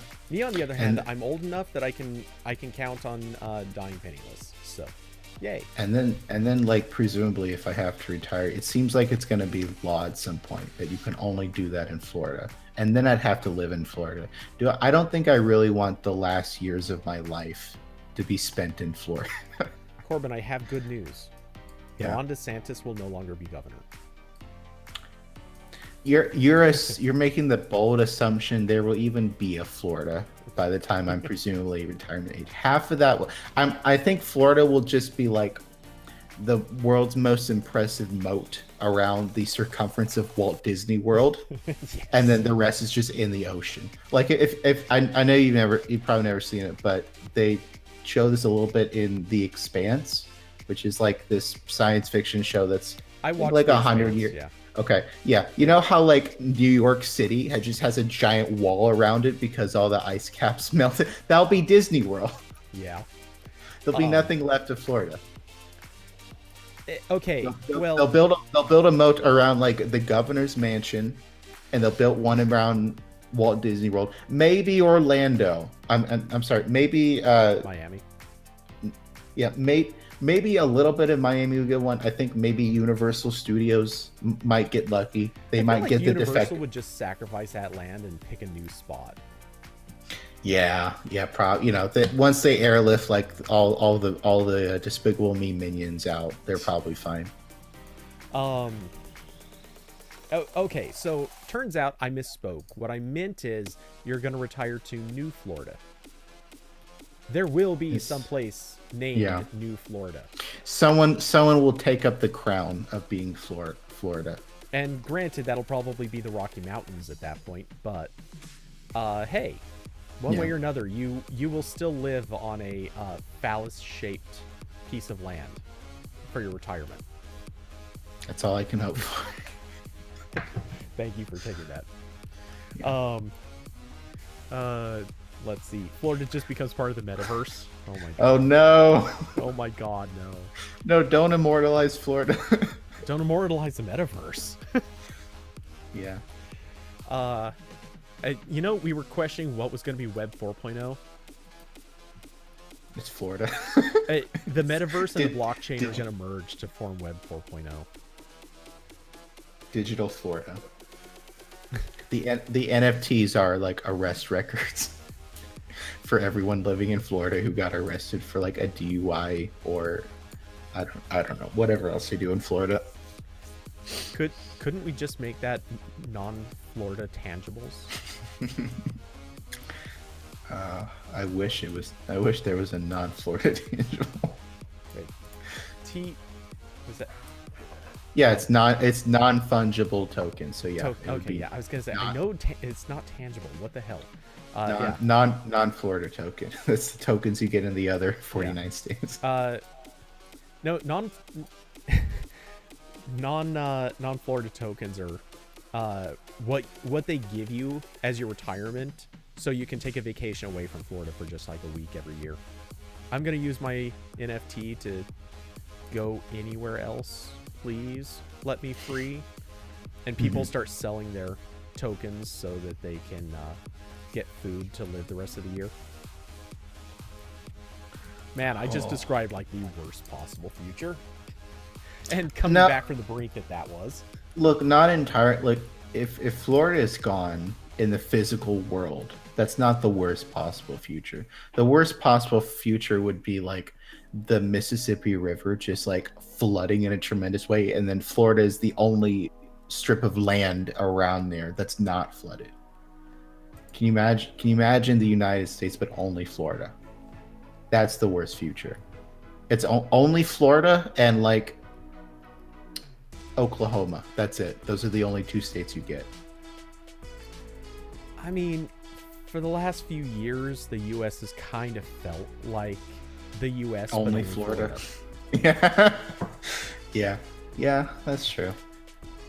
But you know, I don't have to be physically in Florida at this moment, thankfully.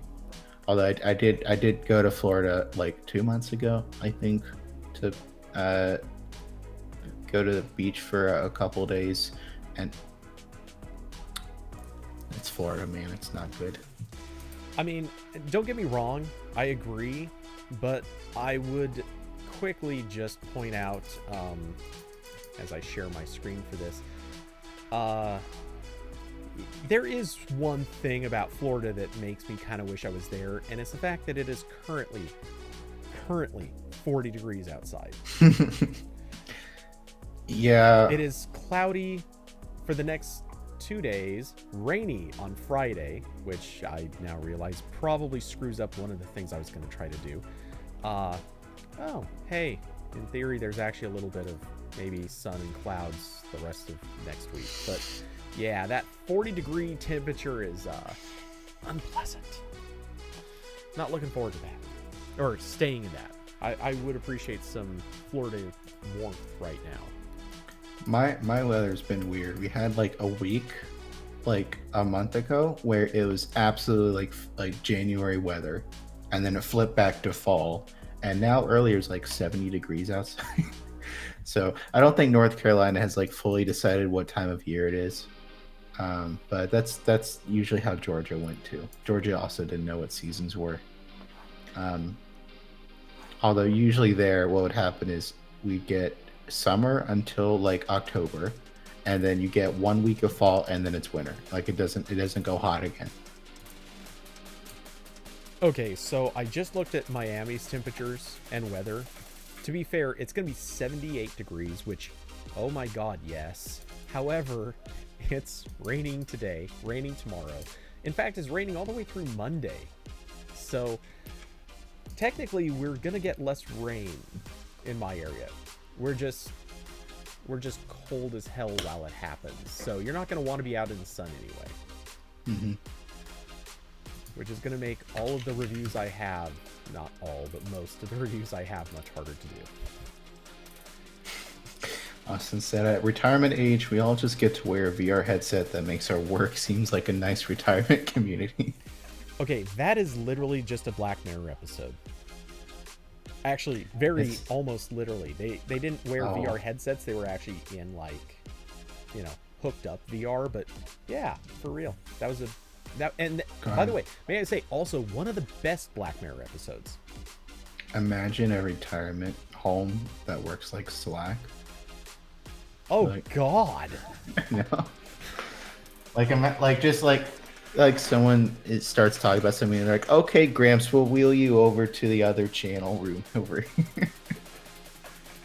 Except you're gonna keep getting notifications, and they're all gonna sound like.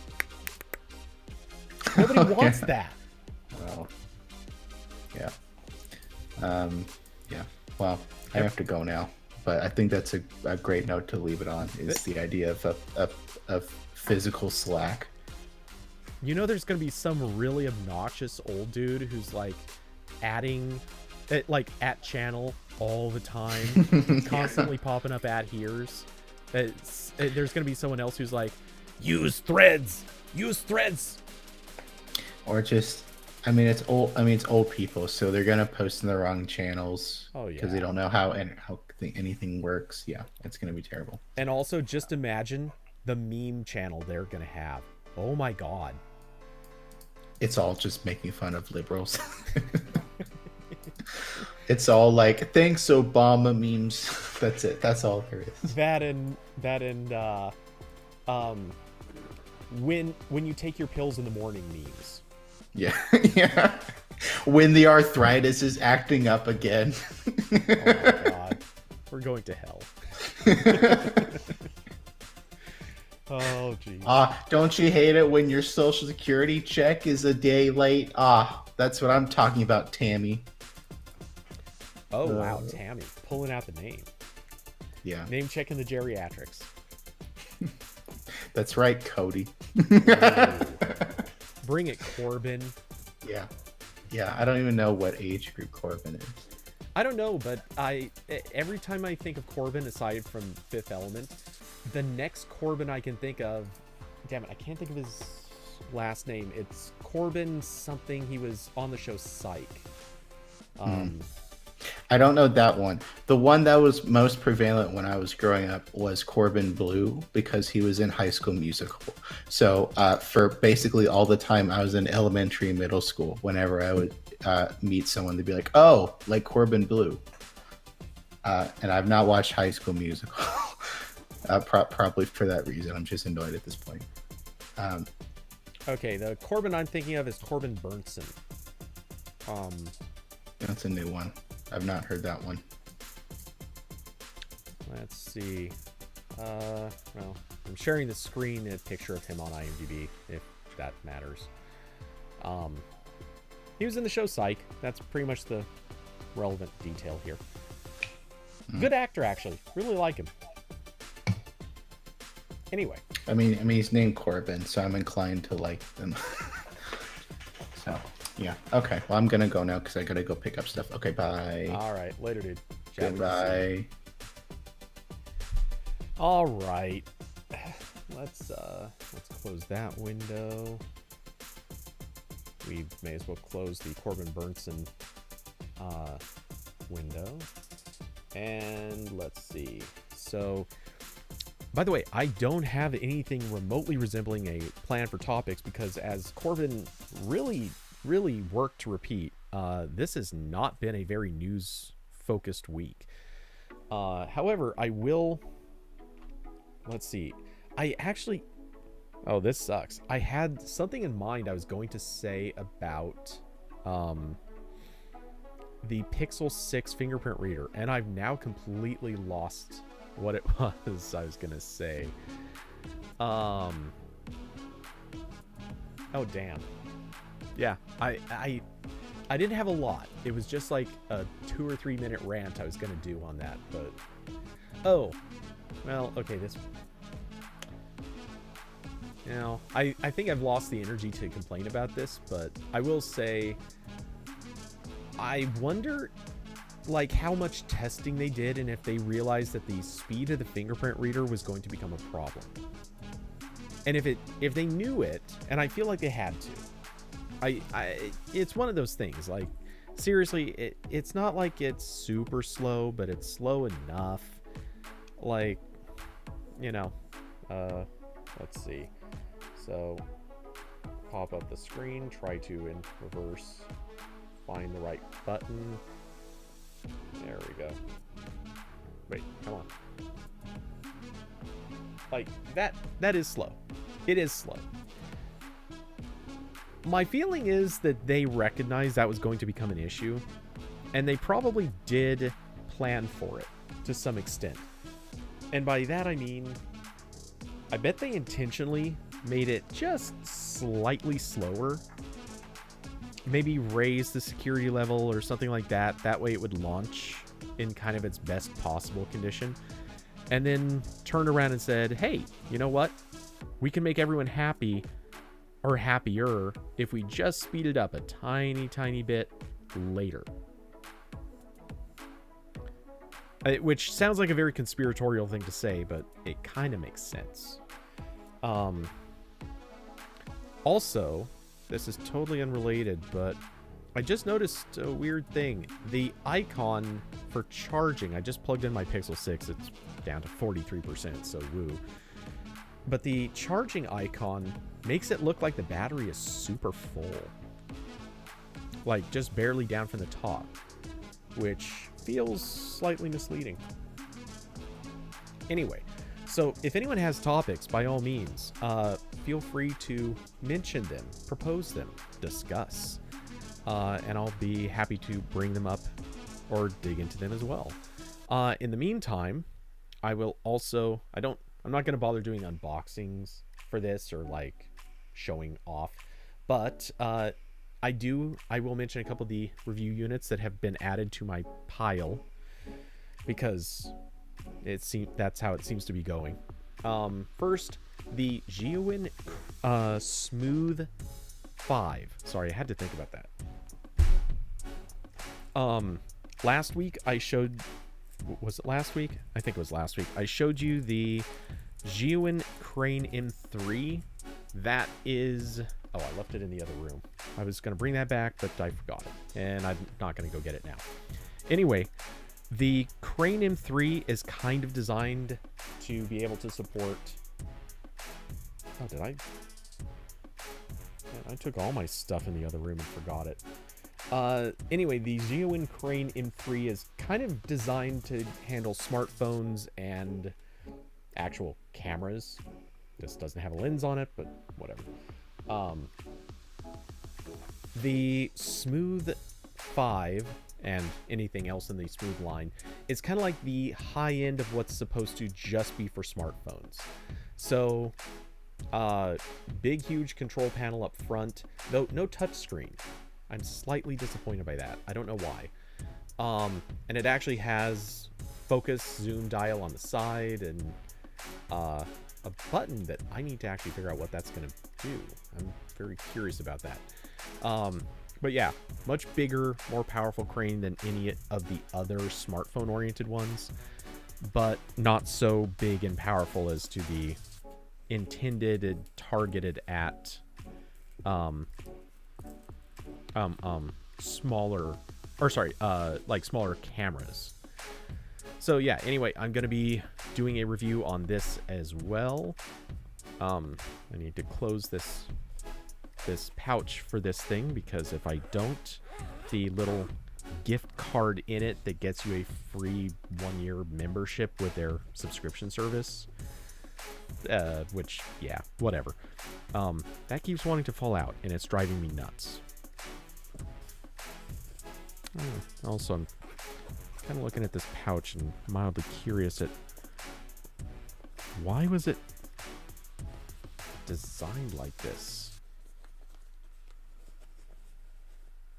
Huh. Very weird pouch design.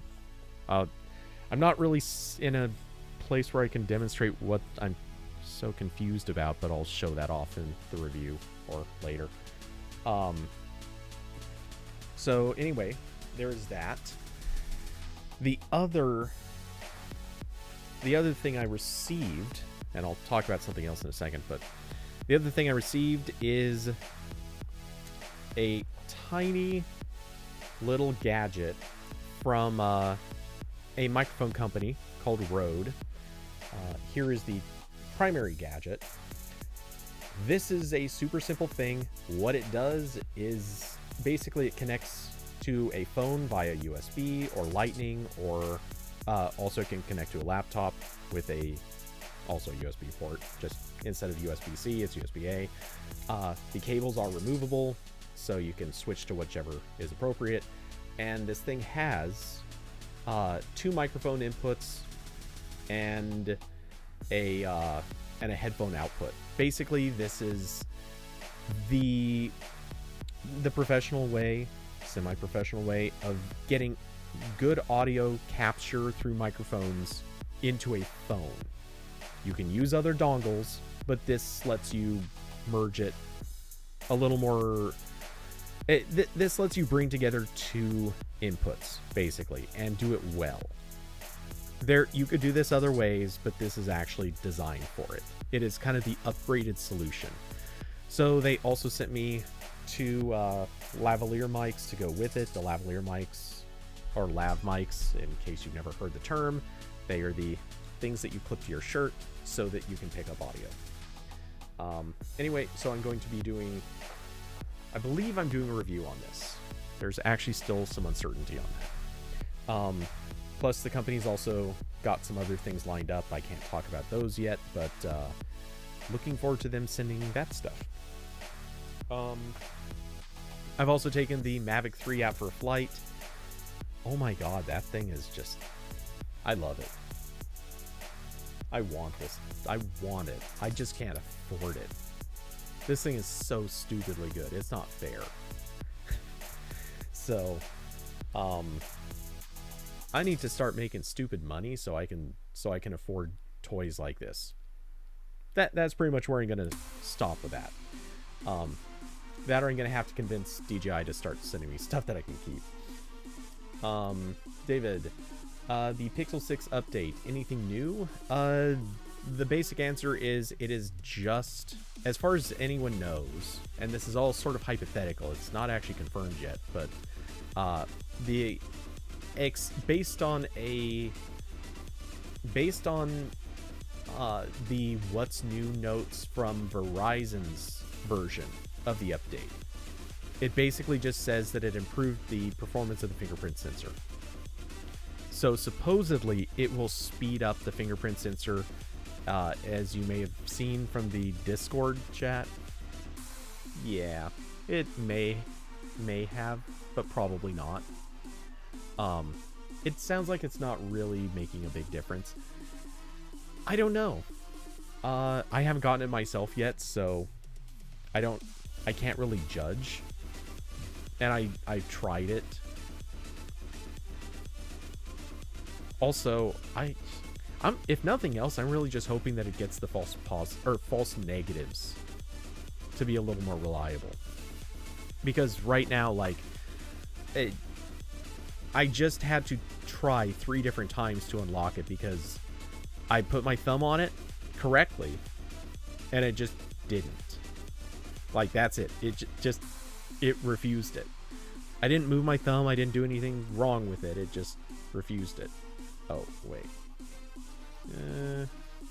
Actually, I think I know why it refused it. I've been fiddling with a tripod plate, and I think I have metal shavings actually kind of... Yeah, I can kind of smell a little bit of metal on my thumb. I'm thinking maybe that actually was the reason. But let's find out. Yep, okay. That might be the reason. It's still going super slow. Oh, no, it's missing the middle of my thumb. The main part of the thumb that should be recognized is missing. So, hey, good job. It's gonna suck that this will almost certainly go down as one of the bigger weak points for the Pixel 6. The fingerprint reader is definitely just turning out to be the sad part of this phone. Hopefully, maybe with the Pixel 7 we can finally hit that point of saying, woo, we finally, yay, maybe we finally have a phone that's not going to feel like some sort of corner got cut.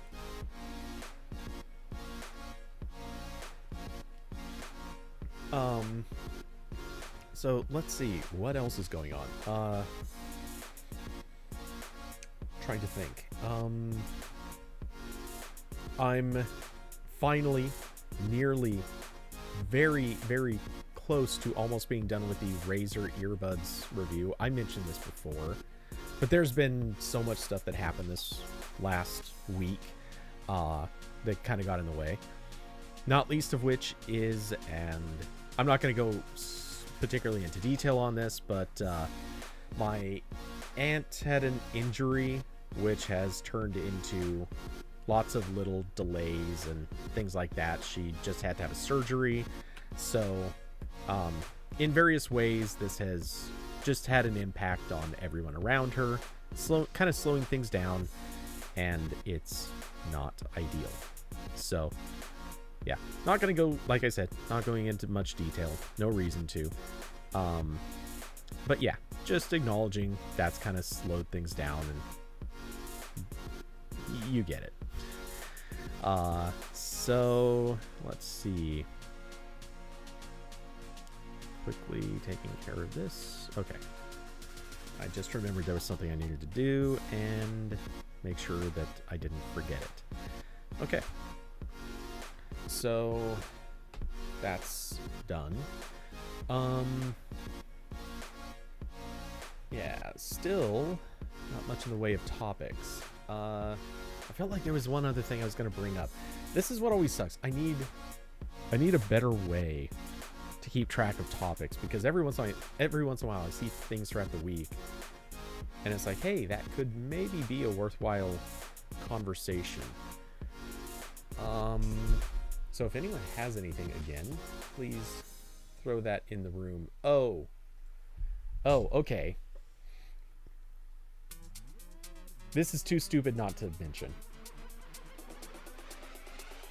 Oops. Wrong scene. Get on the right scene there.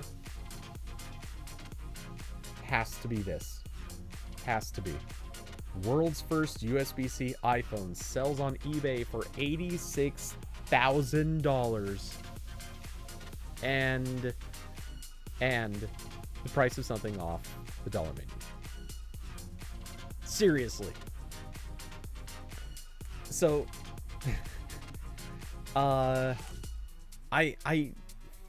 there's only so much that can be said about this, but it has to be said. Apple, this may be a meme, it may be stupid, but clearly people actually want this. I don't think Apple's going to make a USB-C iPhone. Maybe they will. Like, I'm not saying they won't do it. I'm not predicting against it. But I'm also not predicting for it. I don't have any real expectation that this is ever going to happen. And as a result, truthfully, I just have a strong suspicion that this is going to go down in history as one of those things that is so clearly a sign Apple should be doing it. And it just isn't going to happen. So yeah, I don't know. We'll see where this goes, but I think everybody wants this to happen in some capacity. There are obviously people who are going to argue that their accessories and docks and existing cables are wasted if iPhones switch away from Lightning. And of course, the European Union would be extremely happy if Apple just throws in the towel and starts shipping USB-C iPhones. And of course, there's all the theories that they'll just switch to fully wireless in that time, which I still think would be a terrible idea for a number of reasons, but we'll pretend that doesn't matter. Nevertheless, I do think this is getting close to that point of Apple's either going to have to do something or they're just going to have to start fighting too many uphill battles. People want USB-C iPhones. The people who don't want it are mostly just that way either out of arrogance, vanity, or they're just not seeing the benefits, which would be kind of weird because the benefits are actually incredibly obvious and tangible. Like, you can walk into obviously you can walk into plenty of stores now and buy like charging cables that'll hook up to Lightning. But the thing is, if you remove Lightning entirely, you're removing an entire cable from the equation, an entire port that that doesn't need to be a thing anymore. And I think a lot of people would really actually genuinely appreciate that. Not that USB-C is the greatest, but it would be it would be the right move at this point. But we could always ask the people in the room who have iPhones. I assume some of you have opinions of your own on this, or maybe not, but let's see. So yeah, like I said, not a lot to say there, but it is kind of funny that this has now happened.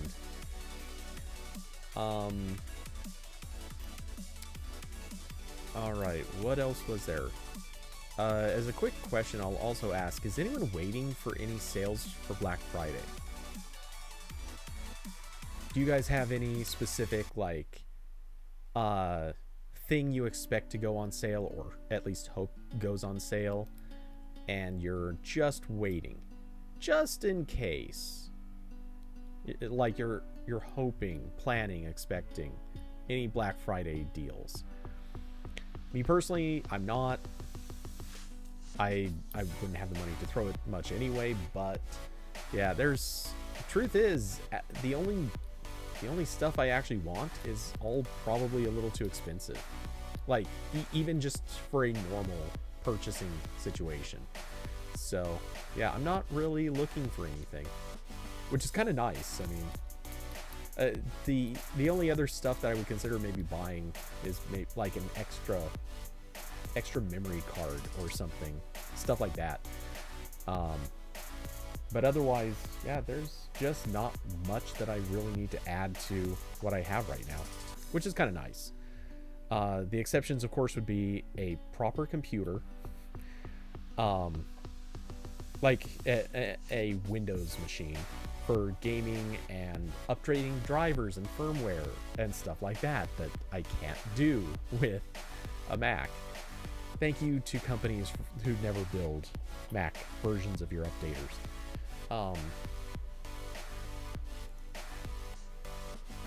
Awesome. Black Friday sucks this year. Yep. And that's kind of the thing. The rumor, and I remember but mentioning this 2 weeks ago. Maybe it was last week.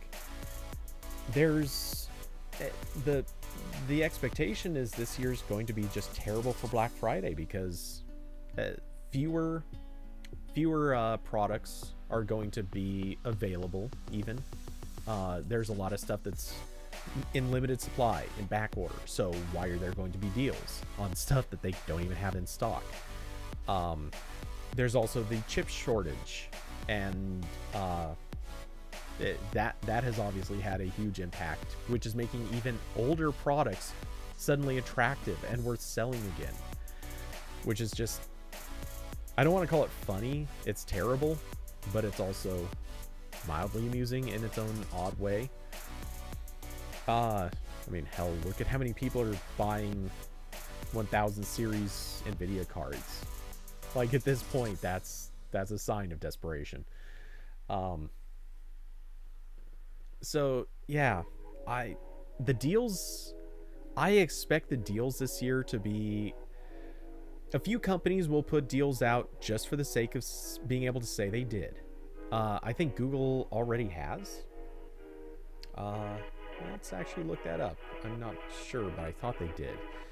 Google Black Friday deals.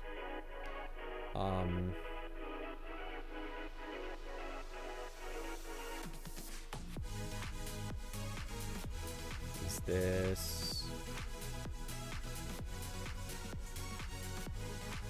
I'm not sure if those are Black Friday deals.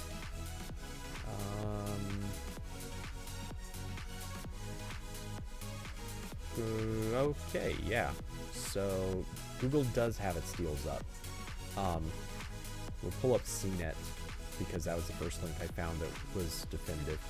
So Nest Wi-Fi router dropped $90. That's actually pretty significant. The second gen Nest Hub dropped to half price. Wow. Actually, okay. You know what? They have some pretty good deals going here on some of this. The Nest Cam with floodlight. That thing only dropped $50, and honestly, it should drop way more. Like, it really needs to drop a lot more to be reasonable. Let's see. David, yeah, even Singles Day slowed down, and that is much. Is that was that supposed to be Amazon like Prime Day?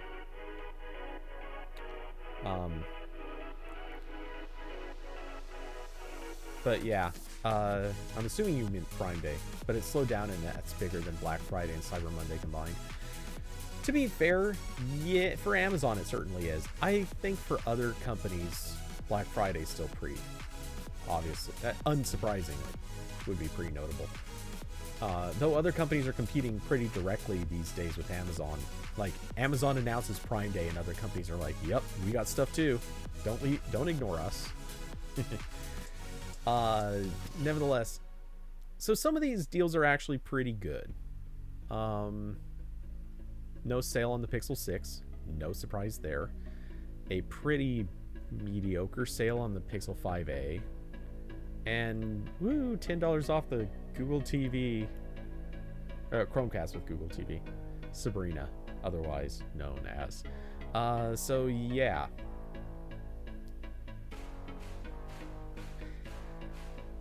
All right, so there are a few good ones in there. Most of it's mediocre. But yeah, I feel like a lot of companies are going to put the stuff that they have no danger of selling out of. Oh, let's see. Those particular Google deals, by the way, will go live tomorrow. They are not yet live today. But, oh, Singles Day is a China thing. Got it. All right. I don't know that I've ever actually heard of that. Or I don't think I've ever heard of it called that.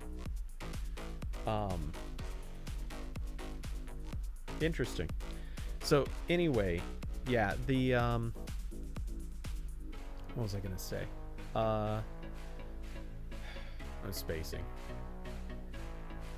Oh, anyway, yeah, I think it's just gonna be mostly the stuff that companies know that they have no danger of selling out of, because you don't want to sell out of your stock of other stuff. It obviously makes complete sense. So yeah, this is going to be a pretty mediocre Black Friday. And according to, I just heard this statistic earlier today, apparently the online sales are still picking up. They're picking up quite a bit, but it's all sort of pre-Black Friday sales. So there's a big theory that Black Friday is going to come and not like completely be empty. There will obviously, like, Amazon's going to do their Black Friday sales. There will be companies doing stuff for Black Friday, but it's going to be relatively minimal. It's probably going to be the lowest selling Black Friday in history, is one of the big theories. Mostly because all the big Black Friday deals will have already happened, and no one's going to be waiting until Black Friday to get those deals. And also just because the stuff that will finally go on sale on Black Friday, no one's going to care. It's not going to be stuff worth getting. So yeah, I don't know. I'm like I said, I'm not waiting for anything. I feel like most people aren't. So yeah, this year will be a weird twist on the usual. Let's see. What else was there?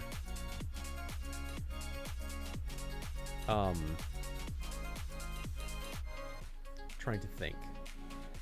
Really at a loss. So if we don't have something soon, I'm not sure what to continue with.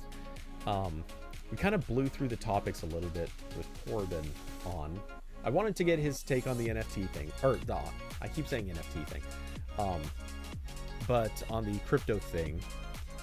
And after that, it was just kind of really easy to fly through topics. Let's see. Oh, Wait, what the hell? Alright, I just got an email. Oh, you gotta be kidding me.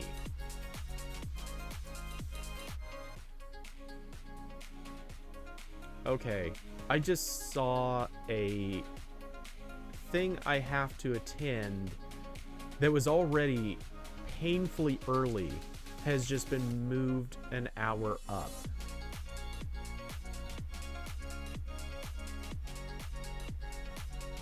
Yeah. If you want people to not attend meetings, that is a good way to do it.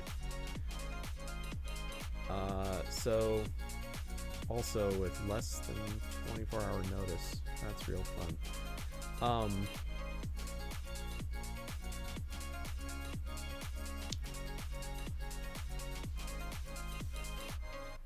What is this email?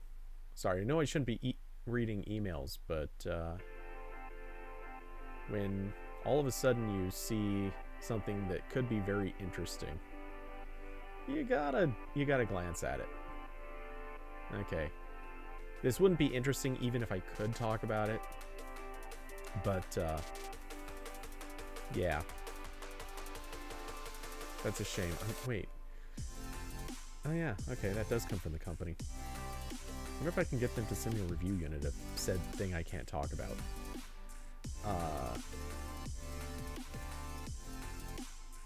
Okay, anyway. I'm, like I said, not actually reading emails, just saw something that I know I should be aware of.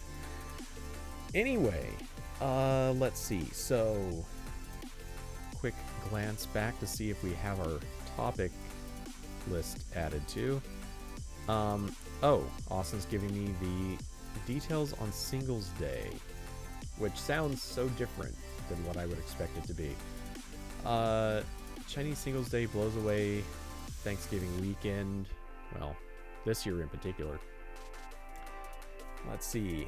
While American shoppers are slowly easing into the holiday season with Thanksgiving weekend 2 weeks away, China is getting ready for what may be the biggest online shopping event in the world, Singles Day. Originally conceived by young people celebrating the joy of being single. Oh, wow. Okay. I was gonna joke about that. I didn't think that was actually a thing. But November 11th, notably 11.11, has evolved into a huge shopping event, with Chinese e-commerce giant Alibaba particularly successful in marketing the occasion. Year after year, the Chinese e-commerce giant posts new Singles Day sales records, with last year's gross merchandise volume amounting to a staggering 74.1 billion.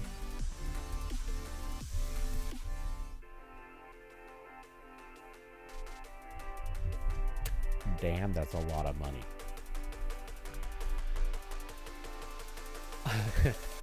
That number comes with an asterisk, however, as the company started Singles Day promotions early for the first time, spreading... China takes everything from us. We start Black Friday early, they're like, good idea, let's do it too. But they started the promotions early for the first time, spreading out the shopping spree across 2 sales periods from November 1st through November 3rd and on November 11th. This year, the event is structured similarly, but in face of the Chinese government's tech crackdown, Alibaba is emphasizing sustainability and inclusiveness over sales records, at least publicly. They're still going to make a stupid amount of money. Compared to Singles Day, Cyber Monday, and Black Friday, the biggest online shopping days in the United States look like exercises in frugality. Last year, total e-commerce spending on Cyber Monday amounted to $9.8 billion in the US, with Thanksgiving Day and Black Friday adding another $12.3 billion. Nice. So, yeah, we don't even come close. Wait, this year's Thanksgiving weekend will likely bring another record in US e-commerce history, but it won't come close to matching China's largest shopping extravaganza. Sorry, Statista. I don't think that part's right. This year's on track to, I mean, maybe if you count the multiple weeks together, that are now kind of Black Friday, maybe, but Black Friday and Cyber Monday themselves are not going to turn out those numbers. I'm not, like, I wouldn't throw money on a bet, but I think it's a pretty safe assumption this year is we're going to see these numbers actually dip. But maybe I'm wrong. Who knows? We'll see. So, but wow, that I did not anticipate quite that big of a yeah, wow. So China has become so consumer oriented. I mean, I knew they had. I didn't realize it was that intense. Good for them. Or not. I don't know. This is the downfall of all things that make good society or something like that.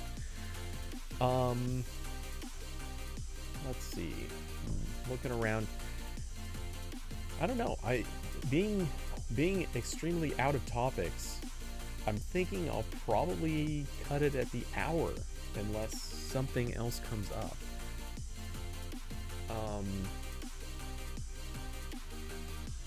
Trying really hard to remember if there was anything else that I've been looking at or messing with that could be a worthwhile topic.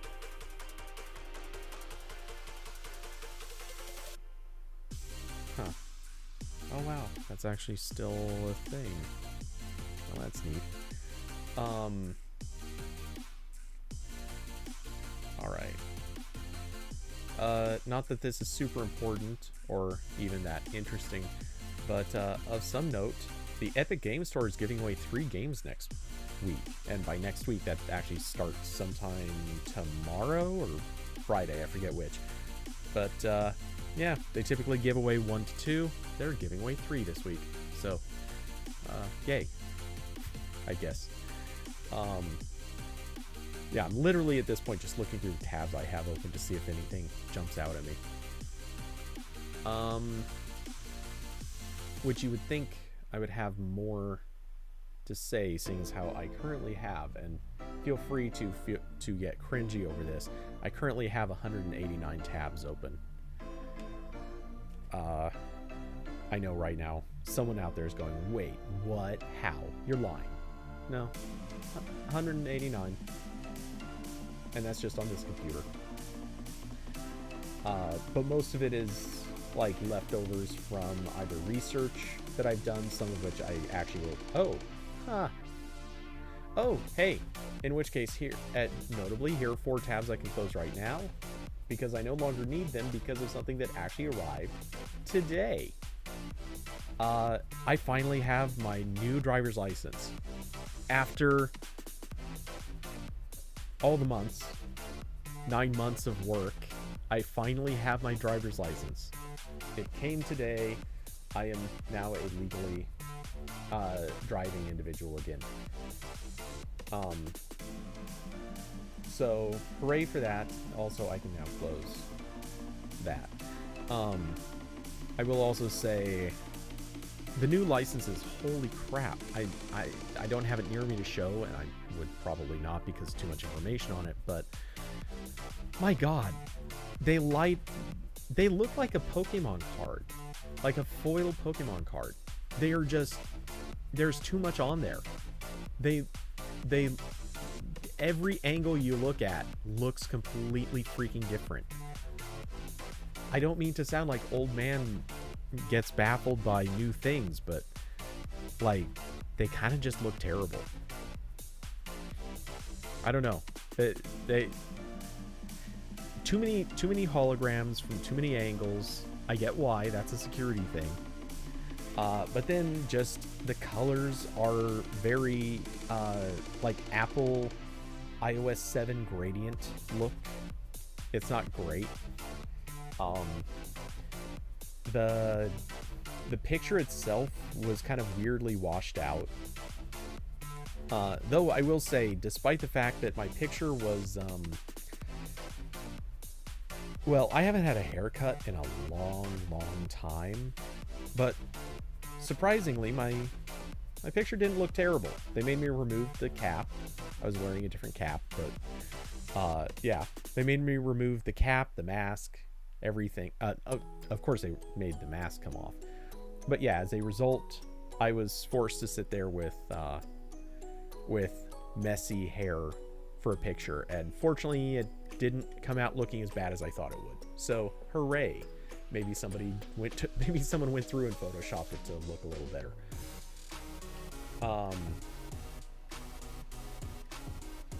Let's see.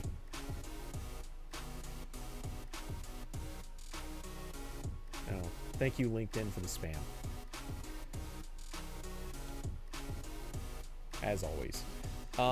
Let's see. What else is there? Austin, how much RAM do I have? In the laptop I'm streaming with, 16 gigs. Wait. Actually, this one, yeah, sorry, 32 gigs. So both of my MacBook Pros are 32 gig. The Intel one and the Apple Silicon MacBook Pro, both are 32 gig, because 16 sucks. 8 sucks. 8 is stupid. 8 serves no purpose. 16 is workable but terrible. 32, that's where to be. Well, 32 and above. No denying I would love to go up to 64, but I'm okay with 32. I'm not complaining at 32.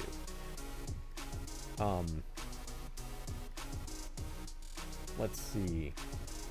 I wish I could talk about that. And yeah, so I'm pretty officially out of stuff to say. So unless a new topic comes up, I will talk about what's coming, which is this weekend. This weekend, and also I guess what's coming up in a few weeks. So for this weekend, game streams are pretty likely. Just because I'll possibly be tied up with working on reviews, there's a chance that I might do late or photo streams. Photo streams would be preferable. We'll see what happens. I just thought of something else I should do too. So yeah, photo and possibly video editing streams are both possible, if not likely. To Carson, yes, there will be an attempt to squeeze in Phoenix Rising. Wait, is that the right name? Anyway, to squeeze in the DLC that I never got around to for Phoenix Rising. Let's see, that I have not been putting it off. It just was going to come after Borderlands 3. I finally finished the Moe's storyline, so the storyline with Moe's, I should say it that way. So yeah, I'll probably hit that at least one night this weekend. After that, I'm really gonna have to figure out what comes next, because Watch Dogs was a pretty so-so situation. That was buggy as hell. And I don't have much else on Stadia to play, so I'll have to figure out something new, which may involve just cracking open Steam and looking at what stuff I can run on a Mac. Let's see, what else is there? And then we are still trying to work out plans for the Techathon, which is going to be a little bit different this year. I don't know if this has technically been announced or if it has actually really been finalized, but it seems like this is pretty much the plan. So it looks like, I believe, we are going to do the Techathon this year on... Wait, let me double check this. I believe it's going to just be on the weekend. So this time, it will not start on Friday, I believe.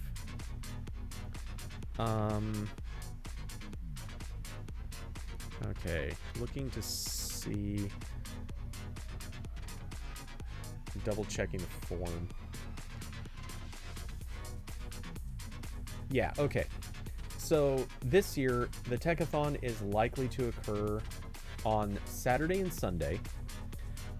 It will not be a 24-hour stream. It will instead be a pair of probably late day into night streams.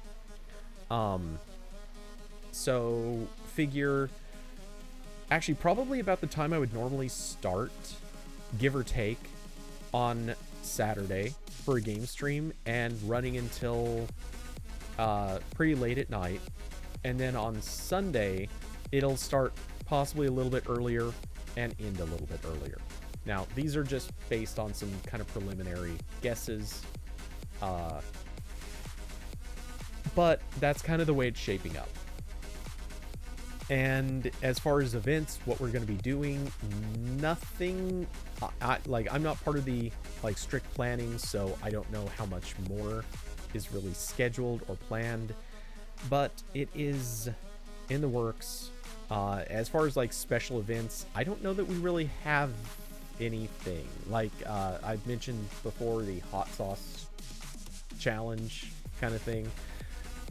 Basically kind of like Hot Ones, but done differently, maybe as trivia or something like that. I've raised the topic, but we haven't finalized or formalized much. If we are going to do that stuff, we really do need to get it decided so that we can reach out and hopefully get maybe some companies willing to donate hot sauces to us for this. There's also hopes/plans to approach some companies about maybe partially sponsoring or helping out with the event, but that also has not been sorted. So yeah, we're slow. We're running behind on getting things done, but we'll get there. Let's see. All right, I am officially at a loss for further topics at this point. I can't think of much to do or talk about short of maybe, I don't know, pulling out review units and just literally goofing around with them for the next 45 minutes. And I don't think anybody wants to watch that because honestly, it's mostly setup or stuff that I can't do sitting down. So, with that, yeah, I think with that, that's pretty much the show. So I see no chats, I see nothing else happening. I'm gonna call that a good one. So thanks to everyone for joining. Thanks for coming out, being part of the conversation, such as it was. Let's see. Oh wait, also I guess, hey, I didn't think about this, but this warrants discussion. Oh wait, does it? Okay. You know what? It does dawn on me. Next week, Wednesday, will be the day before Thanksgiving, so there will be no impact from Thanksgiving on the streaming schedule. So hooray. That's good news, I think. As for possible Thanksgiving or Black Friday streams, I may consider doing something. I don't know yet. I'll have to look into what may come up. Also, because I may have to help out with family stuff since my aunt broke her leg. We'll see if there's any impact to that, because all manner of things could factor in. You never know. But yeah, so I may look into it. Everyone in Discord, let me know if you would be interested in Thanksgiving or Black Friday streams, because if so, I might find a way to, or I might find something to squeeze into that. Otherwise, don't say anything if you wouldn't be interested.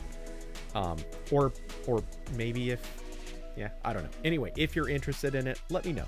I might see if I can make that happen. But okay, this time for real. Thanks everyone for coming by. Thanks for hanging out. I hope y'all have awesome evenings. And I will catch you. Let's see, Carson, you'll be in Chicago. So yeah, I'm assuming that means you will not be available to listen. I'm assuming that you're going to be in Chicago for family things. If I'm mistaken on the listening part, let me know and we can talk. Otherwise, let's see. So yeah, with that, everyone have an awesome evening, and I'll see you in the next one. Good night, everybody.